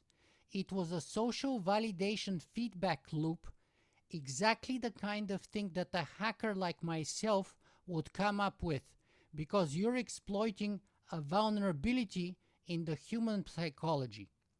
The inventors, the creators, it is me, it is Mark Zuckerberg, it is Kevin Systrom on Instagram, it is all of these people.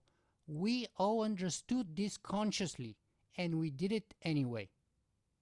That's what he said about why and how they designed Facebook.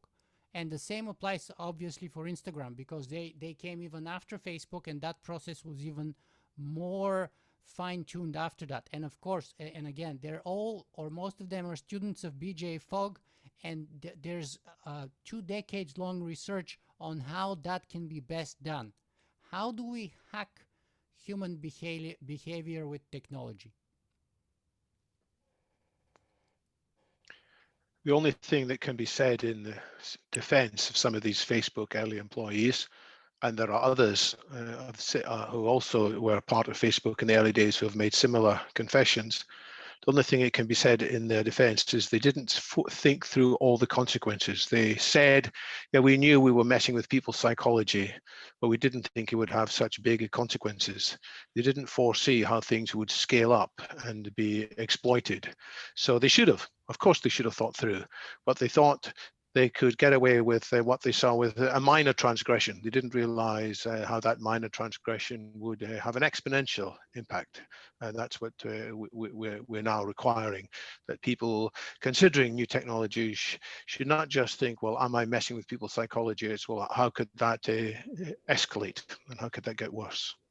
But they didn't think about that because they didn't want to think about that, because it didn't pay, and because if they were to think about it hard enough, they may have had to change what they were trying to do. And they were not trying to change. They were trying to do what they wanted to do. And so not thinking about it is very helpful in that way, because you can just keep doing what you're doing.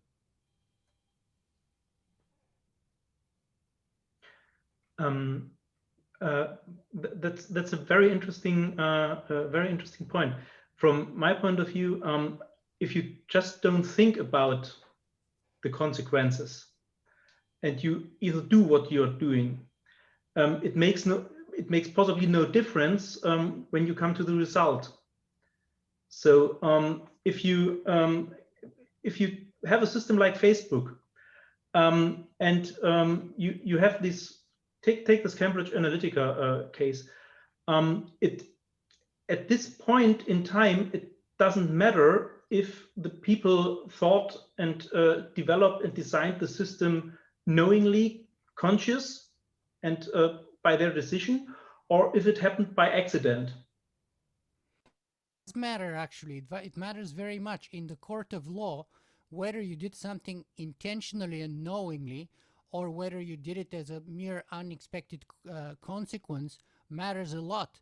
And the kinds of sentences that you would get for premeditated murder versus manslaughter are very different. And that's in recognition of that ethical principle. And the basis of that is what I said. It is wrong to do something which you know is wrong. And if yes, you knowingly do it, it's even more wrong so, and you deserve a harsher penalty. Yeah, I totally agree on that. But it doesn't, if you are murdered, if you are dead, it's the question is not about did this happen by accident, or did the person kill you because of he or she wanted to kill you. That's not the point. That's a bad analogy, because here we're talking about a system of murders. We're not talking about one random murder. We're talking about a system of murders. We're talking of a system which continues to reproduce the same outcome over and over again. So Cambridge Analytica did the same thing in Nigeria, did the same thing in the Baltic republics, did the same thing in England with Brexit, did the same thing in the United States. It was designed from the outset, and it's the offshoot or the child of a company that trades weapons technology. Much of which, by the way, is banned. Their stuff is banned to be done in, let's say, in a place like the United Kingdom, right? And yet they're allowed to sell those kinds of services abroad for export, right? So we're talking here about a system that produces a certain outcome, and the systemic implications of that are terrible and important. So Nicola, do you think there's a case here for insisting on accountability? You know, we're saying we wish these guys would be more ethical and more thoughtful, but they aren't, because frankly, and you made a very good point, you don't want to think about it because they might not be able to go down the route they want to go down. What's the famous saying, up from Upton Sinclair, it's hard to get a man to understand something if his salary depends upon him not understanding it. Now, the software industry has said for a long time, well, we need our users to sign something that says, if it goes wrong, too bad. There's no accountability. Whereas most other products, if something goes wrong with the product, you can sue the manufacturers. You know, if your car crashes because of a defect in the brakes, you can get some compensation from the manufacturer of the brakes. But the software companies have grown up without such a system. Do you think it's feasible, desirable for the law to be changed in such a way to say that if there are bad consequences of social media, then the social media companies should be held financially responsible? Directors should be put in jail? Is that credible? Absolutely. In my opinion, it is absolutely the case, especially in most egregious cases like Facebook, because here's the history, and that's a very short abbreviation of the history. Not only they did what they did intentionally, but before the 2016 election, President Obama pulled Mark Zuckerberg aside to tell him that the CIA and a number of intelligence companies in the agencies in the United States were getting information that foreign intelligence services, such as the Russian one, were trying to influence the American election via Facebook. Mark utterly denied absolutely that as even a remote possibility. So he was in denial. After the election, there was already a mountain of evidence that what had happened during the election to a great degree, meaning, 0.5%, 1%, but to a sufficient degree, was influenced and directed via Facebook or enabled via Facebook. There was a conference right after the election. He came out and he basically said it is all bullshit, and he said it is not us. And it took Facebook maybe something like 6 months for them to actually recognize some responsibility, right? So there were signs. So first they did what they did knowingly. Then the President of the United States warned them. Then other independent researchers warned them after the election was done. They were still in denial. It took months upon months. And you know why? Because there's a system of plausible deniability built within Facebook.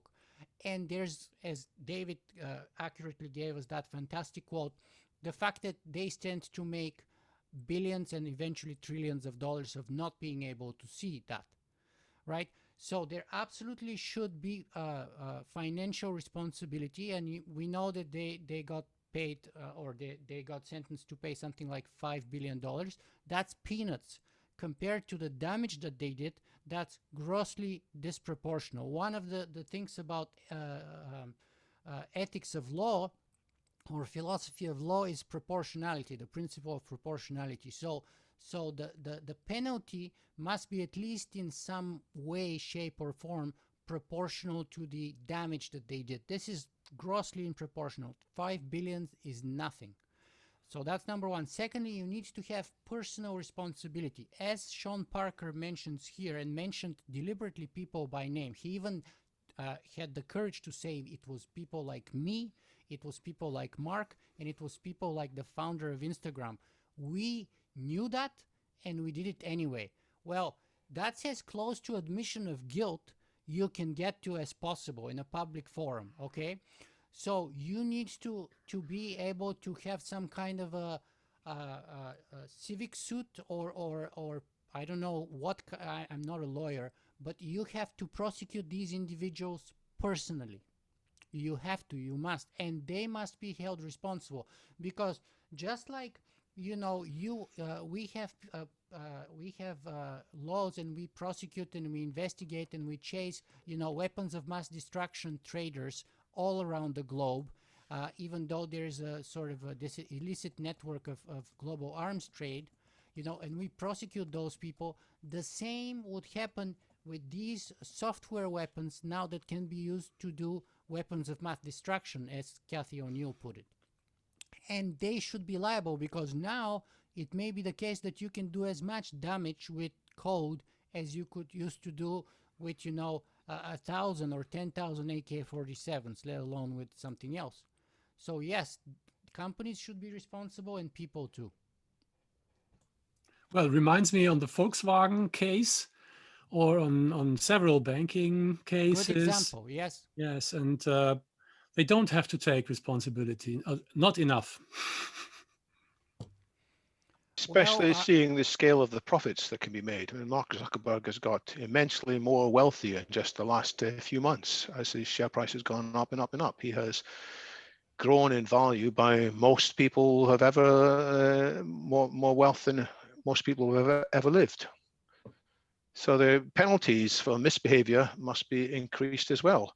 We can benefit from powerful corporations, but only if these powerful corporations are kept in good state, goods by a powerful public force to balance the free enterprise. Yes, but when we talk about, when we talk about Facebook, it's maybe about ethics. But when we talk about the finance sector or Volkswagen, it's criminal. It has nothing to do merely with ethics. But the criminal code is ultimately founded or you know, embedded on the layer of ethics, right? So the legal code, the criminal code is basically an offshoot of the legal code, and the legal code is an offshoot of ethics, if you will. You know, what's right and wrong legally, and the penalties thereof, that is to say the criminal code, are all kind of a derivative of ethics. So foundationally, ultimately, the foundation is still ethics. I remember hearing the CFO of Enron speak. And Enron was a tremendously successful company for a while. The CFO of Enron was on all kinds of magazine covers as being incredibly innovative and admired. And then 2 years later, he was in prison. And he spent time in prison for the frauds that he committed. And then later, he became a very interesting public speaker. I had the benefits of listening to him once at a Financial Times conference. Afterwards, I spoke to him, and he said, in the end, law will never quite be able to keep up with innovations that clever financial people do.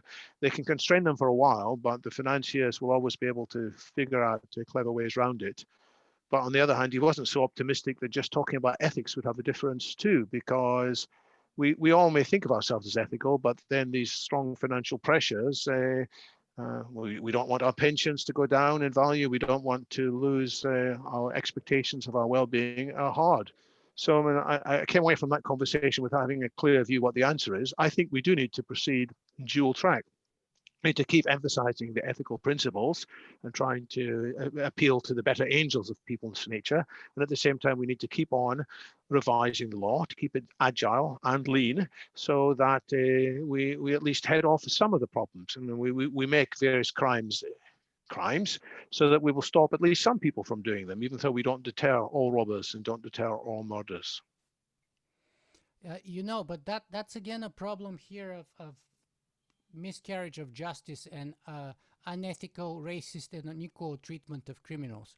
So, for example, in the American legal system, you would have a black person who was caught with, you know, a joint or two of marijuana, and then they were sentenced to spend 35 years in prison.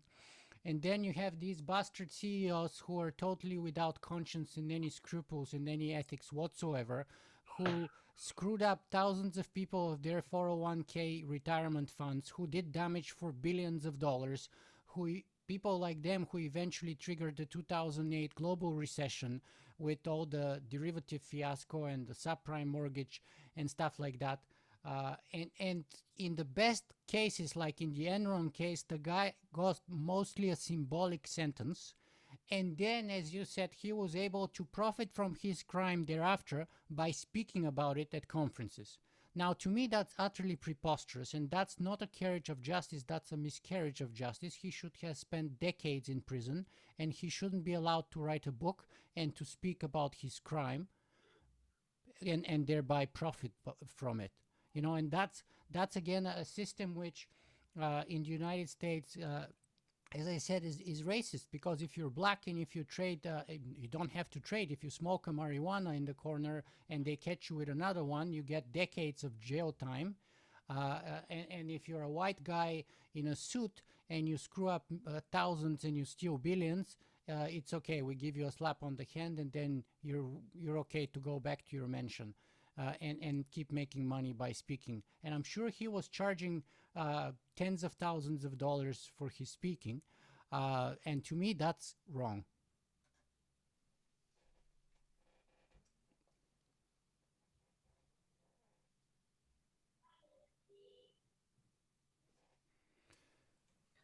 So, thank you very much for your thoughts so far. Getnet, are you still with us?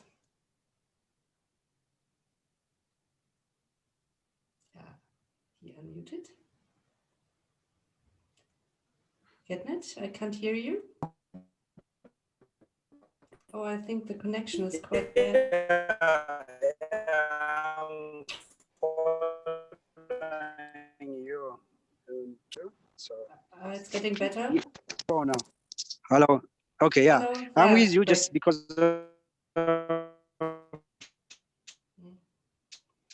Yeah, it's very bad. It seems you have a really bad connection at the moment. We can't understand any word.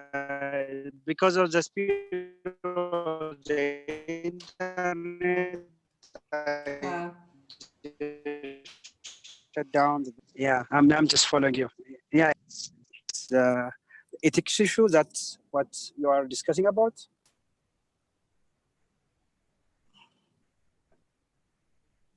Earlier, I thought Getnet made a very interesting point about we need to think about robots, as it were, and AI displacing humans from the workplace, and that this might be good for the companies who own the robots, but potentially very bad for the rest of us unless we think ahead and find a new social contract, a contract that allows people to have a good quality of life without having a job. Whereas currently, if you don't have a job for a long time, you are viewed as a second class or a third class citizen. You're not really worthy of welfare, and you should be scorned.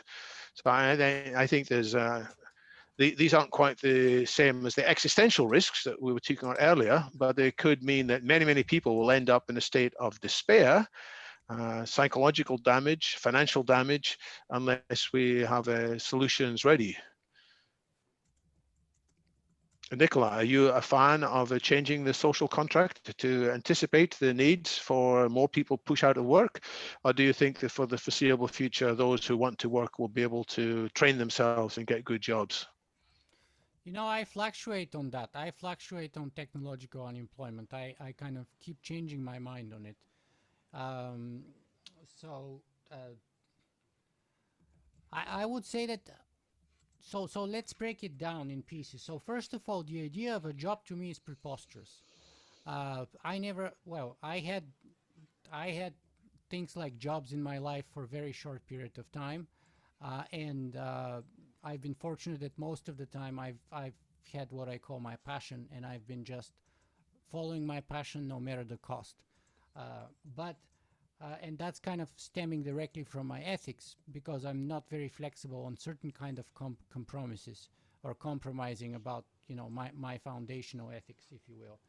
I don't proselytize that. I don't recommend it, but you know, it's just my own personal practice. But the idea of a job is a recent invention. It only came to exist with the Industrial Revolution. It's been around for a couple hundred years. The idea of a job didn't exist before that. You know, people had things they didn't. They had occupations and stuff like that for sure. But even if you look at the 1,000 years before that, uh, those occupations were a lot different from what we would call today a job. And if you go a few more 1,000 years back before that, uh, in the sort of the much longer period of humanity in, let's say, the hunter-gatherer society, the idea of a job or even occupation didn't even exist at all. And one thing that we have deteriorated on since then, for example, is how many work hours do we spend per week? So currently, you know, and that number would vary, but, you know, in North America, we tend to work a lot more than other places in the world, maybe except for Japan and Korea and a few other places, but Singapore perhaps. But the average work week is something like 50 some hours, and the average vacation period is something like 3 weeks per year. It's just terrible. Now compare that to the hunter-gatherer society. The estimates that we have are that, you know, in the hunter-gatherer society, people used to spend something about 22 to 26 hours per week in order for them to get what they needed in life, things like food, shelter, and stuff like that. So 20 to 26 hours per week on average. That means today, here, at least in North America, we spend 2.5 times more working than back in the day. And that means we have 2.5 times less opportunity to have fun, to spend time with our friends, with our kids, with the people we love, to make you know, the art that we want to make, or the poetry, or the things that we are really passionate about. And to me, that's very sad. And to me, that's not progress, that's regress. So if robots allow us to go back and diminish the work hours per week to 20, to 10, or maybe even to 0, I'm all for that. Now, how and if that will happen will depend on the system and on the guidance, on the politics, if you will, of that process, right? Because if you leave it here to the sort of the venture capitalists in North America, you know, it will never happen, because they own the control of the means of production or the means of communication, and that's that. You know, you have to pay the venture capitalists and the angel investors, and taxation is a theft according to them. But to me, the whole system functions on the basis of taxation. And I'm very happy that it was not a communist, but it was Bill Gates who said that perhaps we should tax the robots, you know, because that makes it a lot more credible. If Bill Gates is for that, that makes it a lot more credible. And we really should think about that. And not only taxing the robots, but also taxing the social media companies, taxing the Apples. You know, unfortunately, now they still use loopholes, and they have offshoots in Luxembourg, in Ireland, in Swiss bank accounts, and in so many other places, and they avoid billions upon billions upon billions upon billions of taxation dollars. So we as tax citizens pay multiple times higher taxes as individuals, percentage-wise from our income, multiple times higher than, let's say, Apple or Google or Facebook or many of those companies. To me, that's also wrong. And again, that's a taxation code gone wrong from an ethical point of view. That means that we have, so a corporation is legally considered to be like a citizen. It's legally considered to be an entity on par with citizens and having the same rights. And yet, when it comes to taxation, normal human citizens are considered to be second-rate citizens, because corporations are taxed at a much lower rate, on average speaking. So that's, to me, a kind of tax racism, if you want to put it, or tax privileges, tax nepotism. And that creates all kinds of deformities and dysfunction within the political system itself, right? So this taxation has to be equalized in the best case, at least equalized. That's just reasonable, if not put more, to be more heavy on the corporate side rather than in the individual side. And no less person that Warren Buffett has gone to talk to the American Congress, as you know, about the fact that his personal assistant pays lower taxes than he pays himself, right? And yet Congress, for whatever reason, didn't take his testimony for serious and did nothing about it. So yeah. I'm totally with all of you here. Everything you said, it's an abomination. Yeah, let's put the right word to it. I have done a voluntary work for a long time, and in Germany we have a concept here that is called Zeitarbeit. It's nothing else but a new kind of slavery. Yeah, where people are pushed from the so-called welfare system to work for corporations for some hours, for some time, under the most horrible conditions, with even not the lowest income that is guaranteed by the law. It's horrible, and the tax problem, it has consequences down to the very roots of society, that people do not feel valued any longer. And when people do not feel valued any longer, they stop trusting into the government, and then they do all the crazy things we have seen in the history of mankind happening over and over and over and over again. Yeah, it's insane. We have created a system that has more similarity now in many aspects to the medieval than to democracy as we have thought about it 60 years ago. I'm sorry to hear that, Gitta, because we in Britain often like to think that Germany have got it right. You know, we criticise our own British political system and say, what a madness! Why don't we copy more what the sensible people in Germany are doing? I mean, obviously you're not perfect because of Volkswagen and this bank that recently online banking system. But so you're telling me that I shouldn't be so optimistic. Yeah, no, we are not perfect. On the contrary, the neoliberalism in his baddest form. The original idea was something else that is happening here right now. Neoliberalism has got to us, and with the hard spore system we have created, there are things in the contract. The welfare benevolent has to sign, or for example, that he or she cannot leave the hometown without without the job center allowing it. Think about that.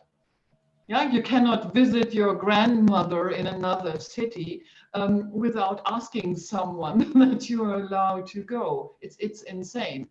Yeah, and people are suffering from this, and this is fragmentizing our whole society. And alongside, digitization is coming to the job center, so they are not even any longer people.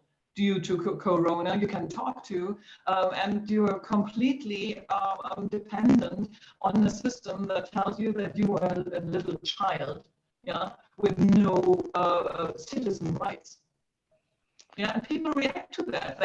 Many of them hate the big corporations, they hate the politicians, and then people wonder why we have rising nationalism, rising isolationism, etc. It all it's a big systemic problem, and what all of you have said is part of it. Yeah, there's Facebook making people mad and monstrous. Thank you, Nicola, for this adverb. Yeah, and there's food they can buy which makes them sick. And the big corporations, they go to the tax paradises, and they even get subvention. Is that an English concept? Deductions, tax deductions. Yes, from the government. Yeah, you see that. Yeah, You see that, and then you ask yourself, okay, this is the wonderful technological era where AI helps us all to become free and independent individuals, relying on our own creativity, helping each other? I don't think so. It's a problem of coordination of different countries, isn't it? It's clearly dysfunctional and dangerous that countries are all sort of competing with each other for lower tax rates to try and attract investment. For each individual country, it makes sense that they can try and benefit in this way, but it's a race to the bottom. And in the end, everybody is worse off as a result. We don't get the taxes flowing back to the public good that should take place. Eric Schmidt, who was for a while the chairman of Google, did say once, well, so long as you don't change the tax law, we're going to keep trying to find ways to hold back our tax payments. Governments, you should sort out your tax systems and then we'll pay what we're due. But the countries themselves are, as I say, in this bad situation, which means we do need to find a way of coordinating between different countries. And the more that countries are pursuing their own narrow self-interest, as in America first or British first, it's a short-term benefit, but with a long-term problems. Yeah. Yeah, and another thing to AI, I do not know if you have already discussed it. I was away for some minutes. Another thing to AI is why do AI that thrives on the movements of the people, why do they belong to corporations? What is wrong with corporations this picture? developed them much better, and there were a lot of research at once upon a time by public groups and universities, but the public companies spent more money. Sorry, the private companies spent more money. They attracted many of the professors away from Stanford. When Larry Page and Sergey Brin both did their research as PhD students in Stanford, and then the benefits of their algorithm, the backrub or PageRank algorithm, came into private use. This is what Mariano Mazzucato, the quite eminent Italian-born British-based economist, has written about, that most of the innovations that made the iPhone and other new technology possible was developed by public funding. It was things like the American military invested in various things and other research and development, like the GPS system, like the protocols for the World Wide Web, developed, in fact, at CERN with public funding. But although the genius of these things were funded publicly, the most lion's share of the profits have gone to these companies like Apple. And so I don't quite agree with Bill Gates that we should be taxing robots. I just think we should have a decent corporation tax, that companies who are successful by whatever means, whether it's by robots or by any other technology, as they benefit directly and indirectly from public infrastructure, public research, then they should be paying a sensible amount back everywhere in the world, rather than each country's being short-sighted in their taxation policies. Right, right. That's exactly right, yeah. And that is something that should be discussed on a broader public, that should be discussed so that people can follow. And I really like what you are doing here and the way you communicate.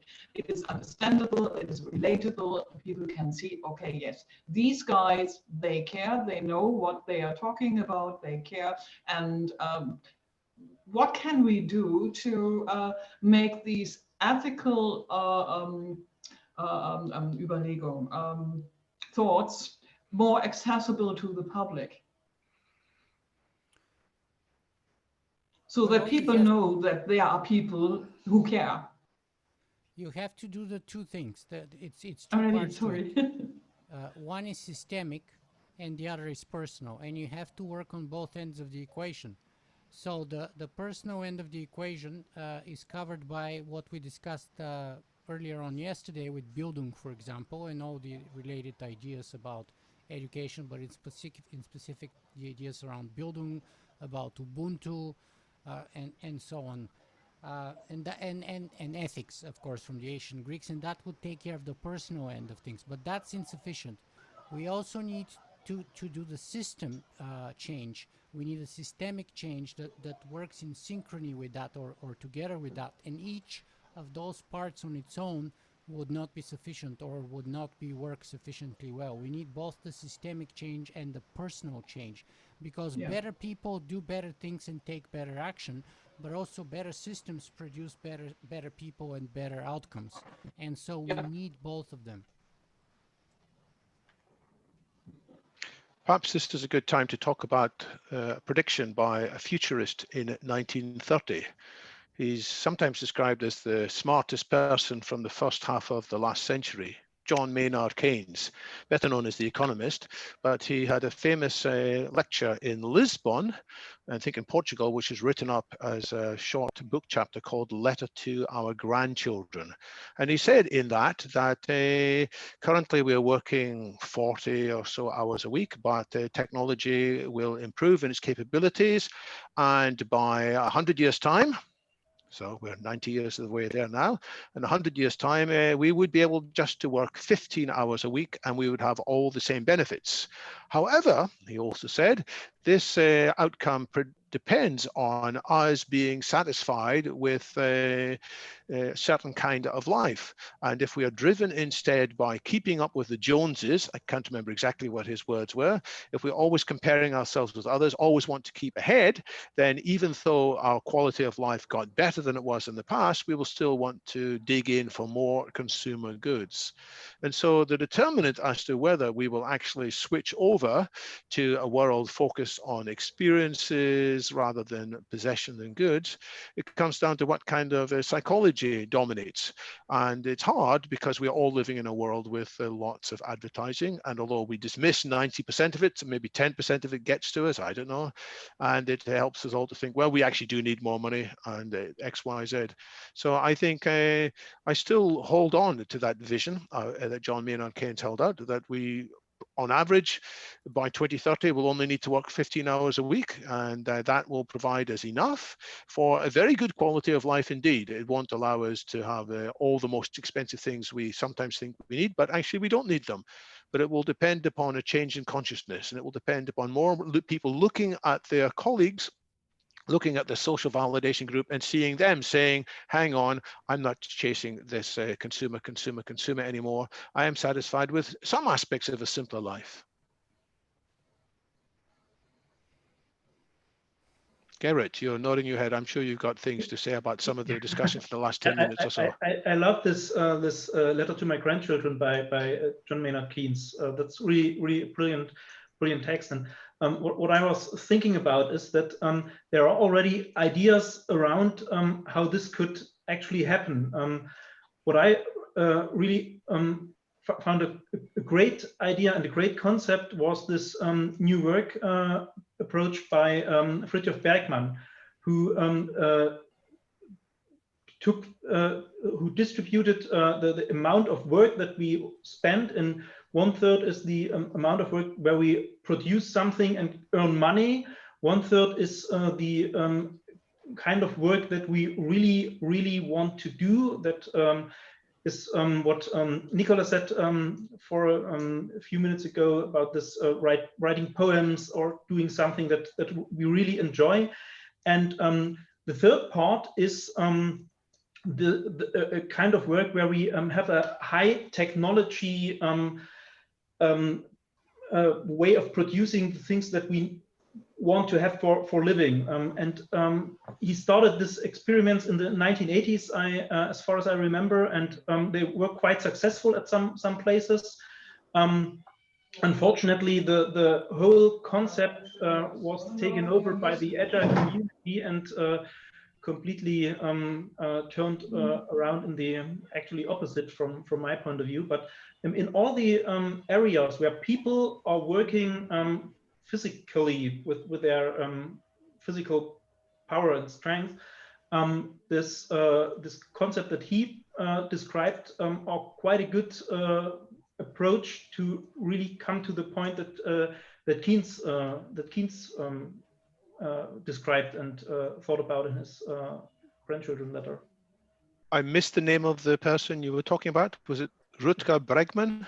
Fridtjof Bergmann. Don't know that name. Right. I write it in the chat. Thank you. Because I thought you were talking about Rutger Bregman, and I wanted to say, oh my goodness, yes, he is a very insightful about the future of work instead as well. And he has written a lovely book recently called Humankind. Humankind, it's actually showing that despite everything, most humans have got good, kind instincts, and in the right circumstances, that will come to the fore. And if we want to take some positives towards the end of this discussion, then he wrote in his most recent book the true story of Lord of the Flies. Lord of the Flies is a famous Nobel Prize-winning book in which a bunch of English schoolboys were marooned on an island, and their civilization slipped, and they ended up doing terrible things to each other. And it's a novel that I read at school, and many other people read at school. It became a film. But Rutger Bregman tracked down a real-life story of the 6 boys really being marooned for quite a while from one of the islands onto another one.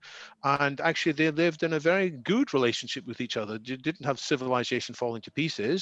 And so this was reported in a newspaper story. And many, many years later, Rutger Bregman tracked down the people and found the whole story. So he told that story in his book, Humankind. And his view is that in the right circumstances, most humans can do very inspiring and wonderful things, demonstrating kindness. Of course, we should not be naive or utopian, but it's a positive view that might balance some of the scary thoughts that we have been expressing in some of the last few hours. Fritjof Bergman, I will look that up as well, and I will put in Rutger Bregman, who's a young Dutch historian. By the way, that's kind of very important here, the narratives and the stories that we tell. And I'm going to be talking a lot more about that tomorrow when we talk about leadership and what that actually means. But basically, to this, the current conversation is what's important is the idea of narratives and stories, which I've been turning towards more and more for the last 3 or 4 years, perhaps. Because it is a myth perpetuated by a certain kind of Ayn Randian sort of ethics or ideology, if you will, that in extreme situation, inevitably, the only outcome is that we end up with a sort of a law of a jungle, dog-eat-dog kind of world where man becomes an island unto themselves, and then everything becomes fair game, and you know, we start killing and murdering and stealing, and basically civilization falls apart. And there are many examples, some of them very well documented in that book. In that book, it's actually one specific example, I think, that you're mentioning, David, but actually there's Cory Doctorow was sharing with me the research, and I forget her name, of a certain scientist who did quantitative analysis on extreme disaster case scenarios, and how more often than not it is the case that the good in people prevails, and it is not the law of the jungle, and it is not Lord of the Flies kind of a situation. So but again, if we are, and here's where narratives come to be important, if we believe in the narrative that that's the only option, that the only option is like that inevitably we would start killing each other and becoming, you know, extreme, and civilization will collapse, then chances are that will happen, and that's what will happen. But it doesn't have to, and we can change that with a different narrative. Maybe let me add some of my thought on the discussion, on especially what's going to happen in the future of work, or do we really, people has to work the same work what exists currently? Please. So yeah, maybe if you see like back 10 years or 20 years, whatever people predict what type of job is going to exist, maybe for most of the people doesn't make sense or doesn't test well. So rather, maybe most people are maybe wired by the idea of the jobs, physical jobs. People has to go to office, spend time sitting in computers, or do some mechanical work or add value or something. So if you see in that scenario, it's very extremely very hard to predict what type of job is going to come for the next 10 or 20 years, because as we know, AI is not the only thing that we are now seeing that's disrupting the employment or job industry. There are many factors like the society understanding, the communication, scale of communication is now improving among pupils. The attitude of what type of things people are now giving value also is changed. Also, the material science is now is getting into nanoscale perfections, what we call it. So maybe we'll see like massive amount of 3D printing or self-assembling technology will just exist or emerge, and nobody will go to the old traditional big massive factories and going there and manufacturing stuff is going to be like it's nonsense idea. So such type of scenario, when most of this emerging technology converge together, what type of explosive factors they will have is very extremely hard to predict. Maybe we can wish such type of world, but rather than just wishing, imagining is going to be very, very difficult, because both social and natural factors are playing on this field. Yeah.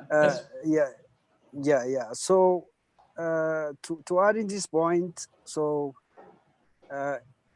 among the traditional political system or traditional computer system or traditional way of this Web 1.0 or others cloud system or whatever system now currently existed among our societies, ruling the next future is going to become very extremely very hard, because those entity are designed based on the property or the factors that exist on several circumstances and scenarios. So I think we have to come up with extremely sophisticated system ideas that will balance the current existing both social, political, economic, including the corporate structure, because we cannot just destroy the corporation structure, because it's like an organism.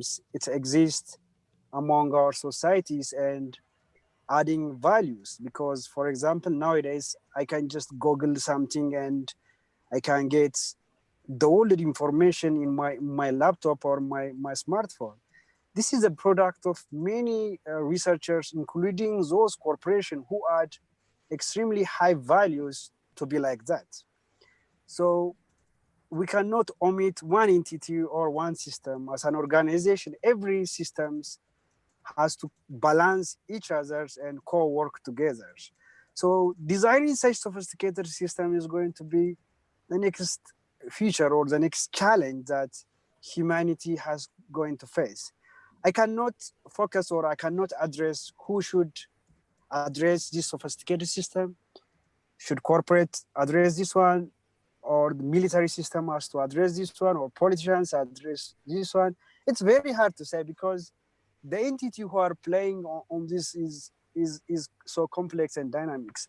But I think, in my perspective, it will automatically, maybe it's like evolution will evolve, like just like blockchain system. Now what we are observing, it's just evolving like bacteria is just going in every industries and every sectors and trying to create value exchange among many sectors. So in a way that I think some sort of evolved system might just raise, or some researcher or some innovators will come up and see such type of scenario, because we are already in symbiotic systems. So we are extremely dependent on technologies. We cannot live without technologies. So then we cannot omit one system to another. So I think this is my perspective, just to add on top of your thoughts. Maybe if it will be useful for you guys. I don't know. Yeah, thank you.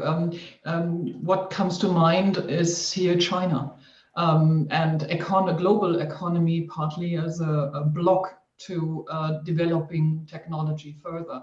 The big fabrics production industry in China is completely dependent on technology not to evolve too fast because the workers depend on the money. Yeah, that will be interesting in the future how that problem will be solved and differentiate itself. Yeah. I think China won't have any problems in implementing a universal basic income scheme if that's what they decide. They'll just do it, and more and more people will be out of work. They don't want to hang around. They have said that they want to be #1 in the world's AI by, what is it, 2030? Yeah. And they don't want to be dependent on the AI from Western companies who are outside their control. In fact, Xi Jinping gave his New Year's Day speech a couple of years ago with his backdrop of books. I mean, I don't have any books behind me, but many people have got wonderful sets of books behind them. And people who studied his bookshelves that day found not only books by Marx and Engels and Mao, also Hemingway and Dickens, but also they found 2 books on the future of AI. They found The Master Algorithm by University of Washington professor Pedro Domingos, and they found a book by a New York futurist called Brett King. I can't remember exactly what it's called. Now, I'm not sure that he probably has read it all in detail, but I think the Chinese leadership, they're more aware of engineering issues than probably most of the leadership in most Western countries.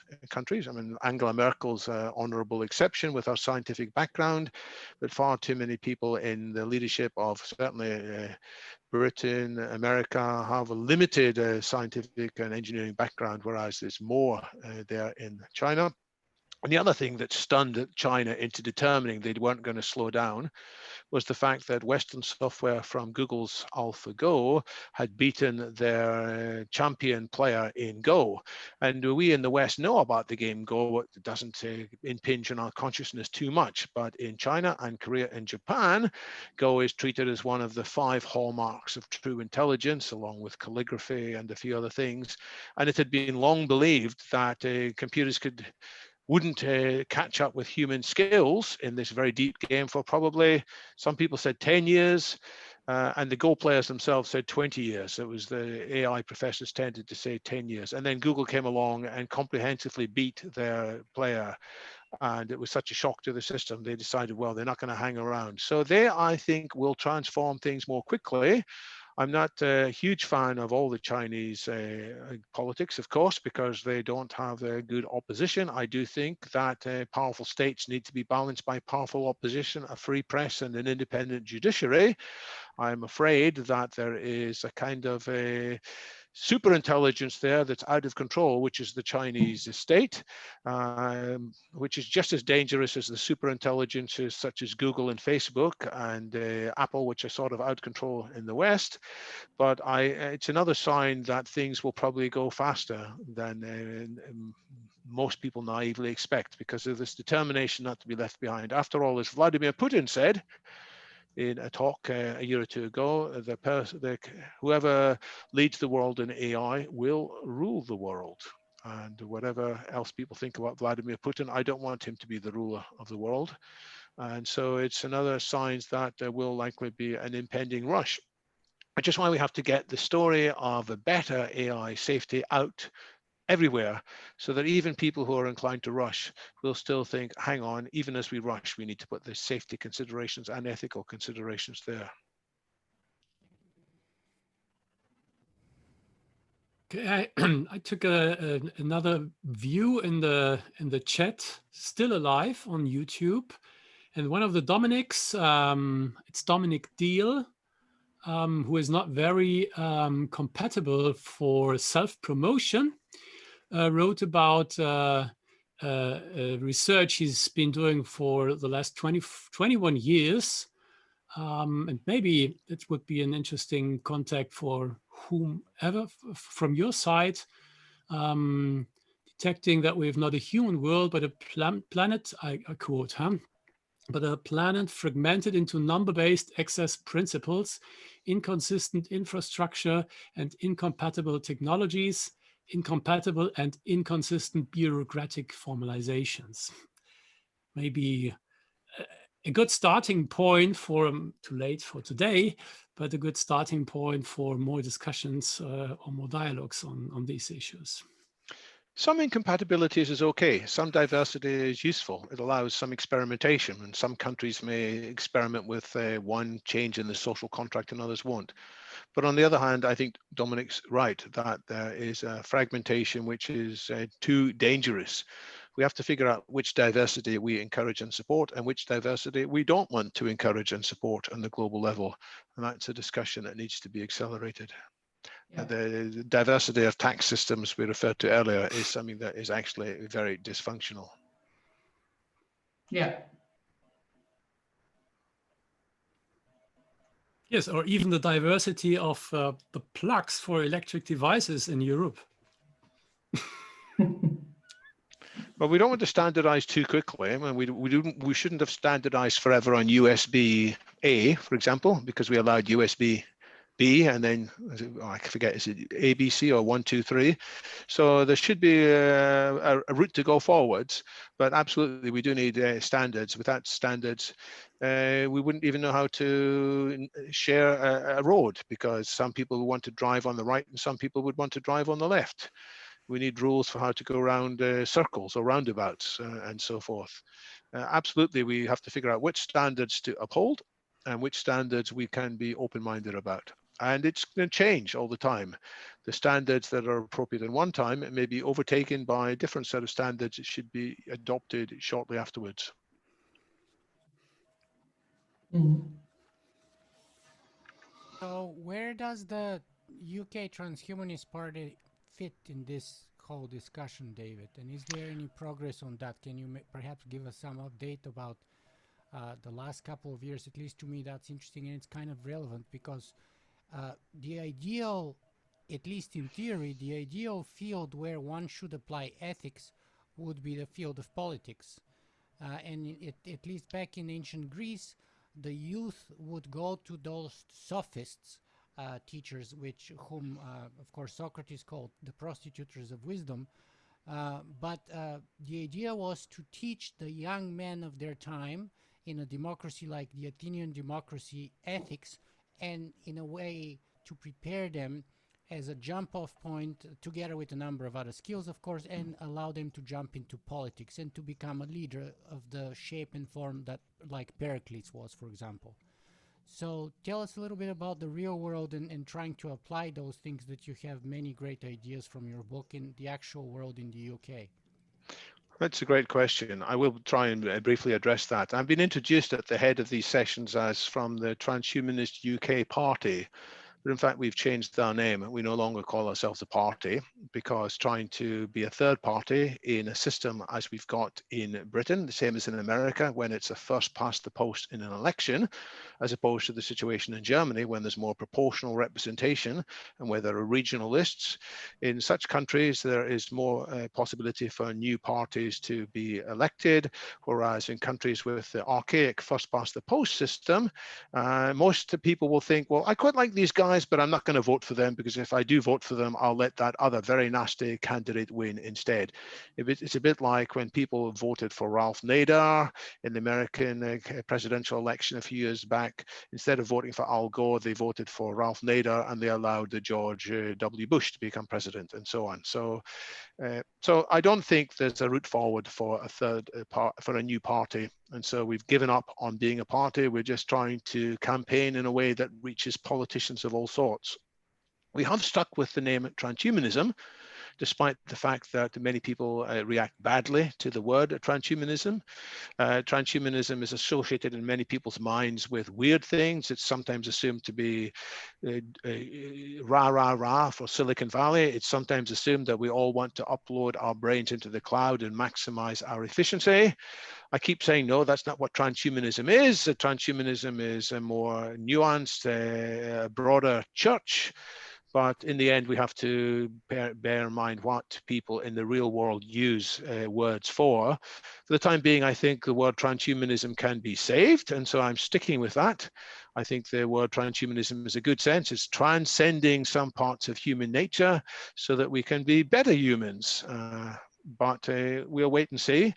And so the Transhumanist Party is now trying to do a number of campaigns on particular issues, such as how can we get a better replacement for GDP to guide the economy, such as figuring out the role of UBI, not as a standalone solution, but as part of a broader evolution of the social contract, and particularly highlighting the ethical principles to govern how AI is adopted, which includes transparency and accountability, the kinds of things we were talking about earlier, and includes being transparent about the discussions of trade-offs so that these things don't happen behind closed doors.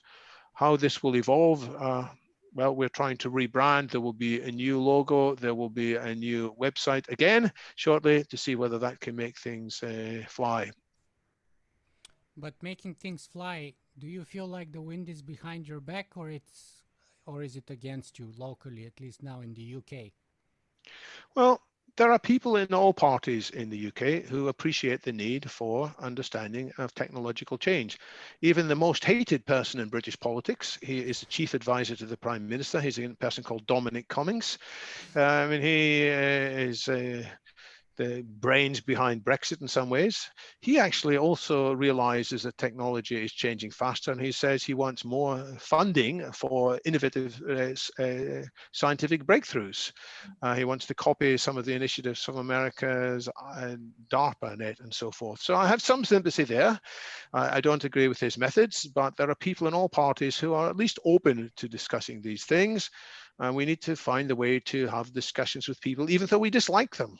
So I have emailed Dominic Cummings and got no answer, but we'll see. One day I might get a better answer from at least some of the people who influence him. Great. Oh, with a look at the time, we are quite 11 minutes for the planned end.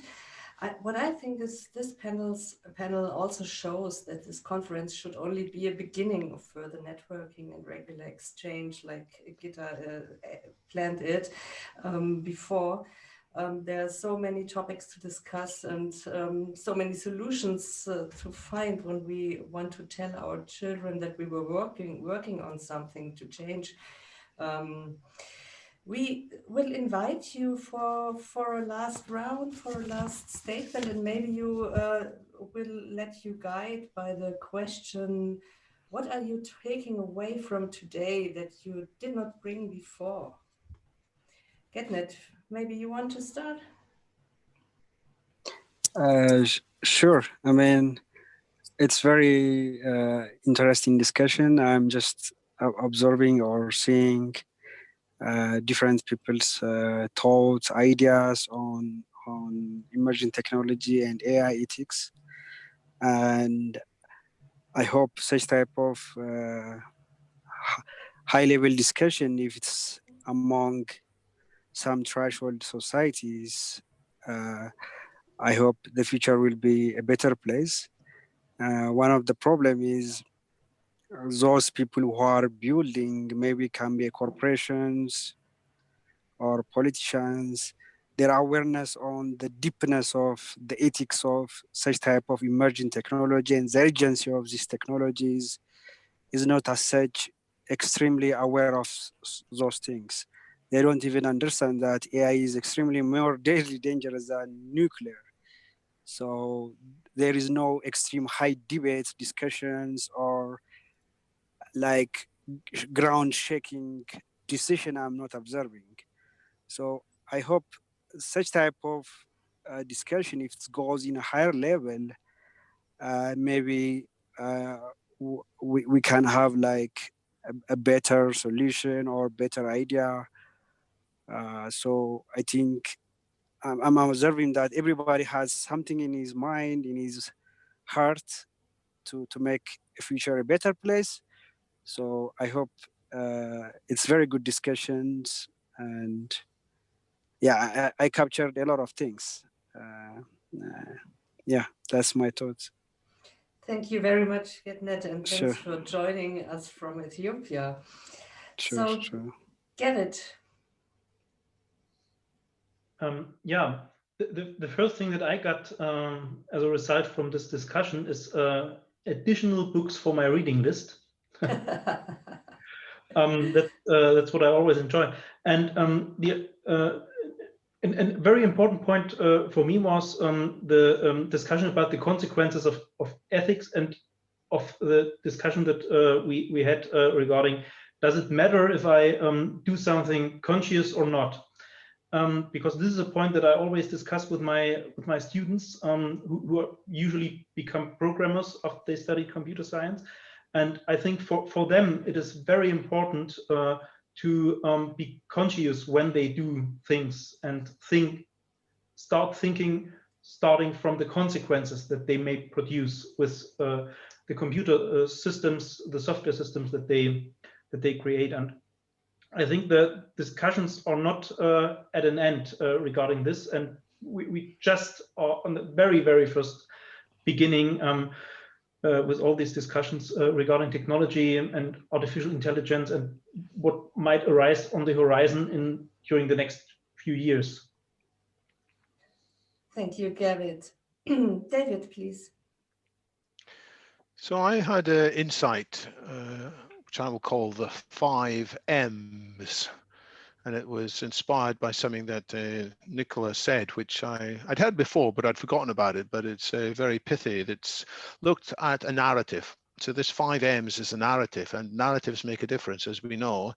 And the narrative is, a company like Facebook might start off by its innovation and become magic, doing things that are amazing, magic. And then if things are not managed properly, they become, the second M, manic.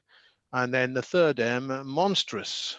And the reason it goes down that route, if we're not careful, the fourth M is moving too fast and breaking things, which was their motto for a long time. And the way to balance it, the way to stop it, is to recognize the dangers of large power, the dangers of monopoly. And Facebook has become a monopoly in practice. And we in society should not tolerate monopolies of such type. And in the past, the governments did break up monopolies. It was one of the great successes of politics in America in the 1890s, the 1910s, 1920s, the breaking up of the large monopolies in oil and steel and so forth. And there's sort of a part of history that's been forgotten about now, but the ability to challenge monopolies is something that we need powerful government to do. But at the same time, to balance powerful government, we need a powerful public infrastructure, a powerful society. So there's my takeaway, that story of the 5 M's: magic, manic, monstrous, moving fast and breaking things, unless it is challenged and broken up as a monopoly. Thank you very much, David, as well as putting in a picture we can remember all the time after the conference as well. So, Nicola. Well, one of the things is that, and it's kind of like my message, is that we just have to be better people to begin with, because we are part of the problem and we're part of the solution. And the better we are, the bigger difference we can make. For example, in the 1890s and the 1910s, it took no lesser men than Terry Roosevelt to break down the monopolies. Unfortunately, American politics doesn't seem to produce politicians of that kind of caliber for the last who knows how many years. That's for debate, but certainly not recently. But what I took from this today, besides the fact that I have to bring Toby Ord on my podcast and talk about his fantastic book, what looks like his fantastic book, The Precipice, is kind of like riffing off what David just said, is kind of like, and the 5 M's came from the 3 M's, and the 3 M's came from the 2 M's, and that's how we make progress. That's how we build on top of each other. You know, I steal from you, you steal from me, and overall we're better off for it. We learn, we build on each other's knowledge. And you know, the ancient philosophers were never caring too much about giving credit to anyone else, because their idea was, if it works, I'm going to use it and I'm going to take it. They had a very practical approach to philosophy. And the thing here is that, to me, it seems very clear that we have a lot of work in front of us. It's very hard work, but it's also very important work, and it can be done. So that's kind of what I'm taking about out of this. Like, it's tough work. It's gonna be slow work. It's gonna be depressing work at times. It may be not a rewarding kind of work, not always. It may be desperate work at times, but it's gotta be done, and it's worth it, and it can be done. Thank you very much, Nicola, for your collaborative thoughts. So before I want to give the word to Gitta for the closing statement, I really would like to ask Martin, because Martin facilitated now 5 of 7 panels until now, and actually it is his final one today. So Martin, what did you personally take out of the 2 days you had? Yes, great question. And we've learned that questions are much more important than answers.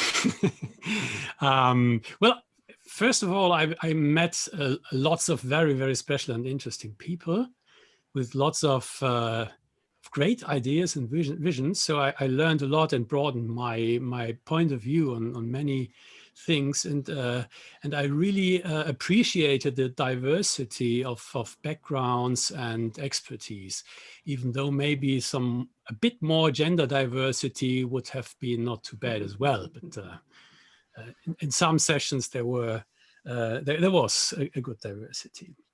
And what I'm taking, or what I would like to give back, is the hope that this is not one step, and I think it's not thought as just one step, and it does not stay a think or dialogue tank, but like Nicola says, there's lots of work to be done, and it would be great to create out of this a do tank, or something where we come together and do things, starting with prototypes or with pilots, and just learn out of this much more, and maybe get others into this process and scale it. But it was really great to be part of this, to make a little contribution, and I thank you all. Thank you very much, Martin. It was such a pleasure to work with you. So, Gitta, you want to close the conference? No, not the conference, the panel. Yes. First, Martin, thank you. Yeah, this was really, really a treat, and I enjoyed the relaxed and engaged way you moderated every single conference you were in. Thank you very, very much. Last statement, ethics is not dead. That is something that we proved today, we proved yesterday, and there's something I'm thinking about for a long time now to integrate the broader public. So I'm thinking about planning an event where we bring the speakers together and maybe open it completely, to the public in a way that people can join in or something like that, and ask directly, when they see, okay, Nicola, you have said this, and David, you have said this, something like that. It might be a huge organizational problem. We have to see, but I think hope is important, and you gave a lot of hope today, and yesterday too. Hope is important, and ethics is something that should be discussed with people, with ordinary people, not only among us. This is the first step from our institute side to do something like that, to make something more accessible to normal people. I have many people with lesser education which like to listen, and you all you guys have a way to communicate that is quite understandable. There and is no relatable. ordinary people. Huh? There is no ordinary people. You're right. There is no ordinary people. Yes. I never met them anyway. Yeah, you're right. You're right. Where was I? Yeah, I think this has been an event that is quite relatable, and I think we should continue and we should stay in contact and do something with it. Yeah, and David, yeah, this is the last event you're participating in? Right? That's right, yes. So it's been fantastic, and I look forward to hearing more news of the evolution of this whole system. Yeah, I was and am impressed by this huge amount of knowledge you have somewhere in this small thing we call the human brain. It's amazing. And I watched you. I really think that you are an advanced AI, because I saw you writing on the chat on YouTube while talking here without any movement of your body. So I think you do something telepathically here that manifestates on the chat on YouTube. There's a delay, that's why. The YouTube thing comes slightly different.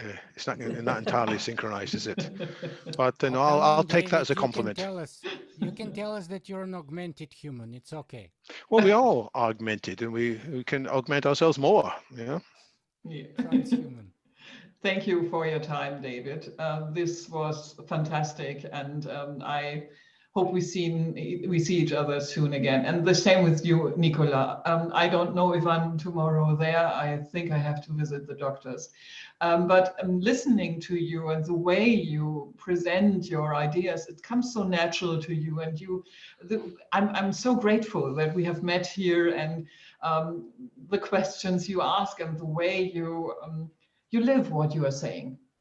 Yeah, this authentic way to communicate this is such a solitaire, and I think that this conference is something that can make people aware that something like that is possible. Not everybody has a dark agenda. Thank you, Gitta, but it's an illusion that it comes naturally to me. It's hours and hours and hours of practice and hard work. So yeah. it's not natural, and it's taken the better part of 15 years to get to here. So the more admirable. Thank you so much. Gerrit, thank you for participating. This was a treat again, listening to you, and we will see each other till next week. Yeah. Thank you so much. And Getnet, are you still there? No, he's not. Yeah. I'm still there. Let us continue our talks, and I hope you will stay put, and we can work something good out of this together. Sure. Possible. Yeah, okay. So what I'm taking with me from here is lots of really fascinating people. That's true. So thank you, Gitta. Thank you all, and have a nice evening. At 8 o'clock, we start with social media competence communication in times of crisis, and tomorrow at 9 with leadership in crisis. Stay tuned and have a good time. Bye. Bye. Bye. Bye.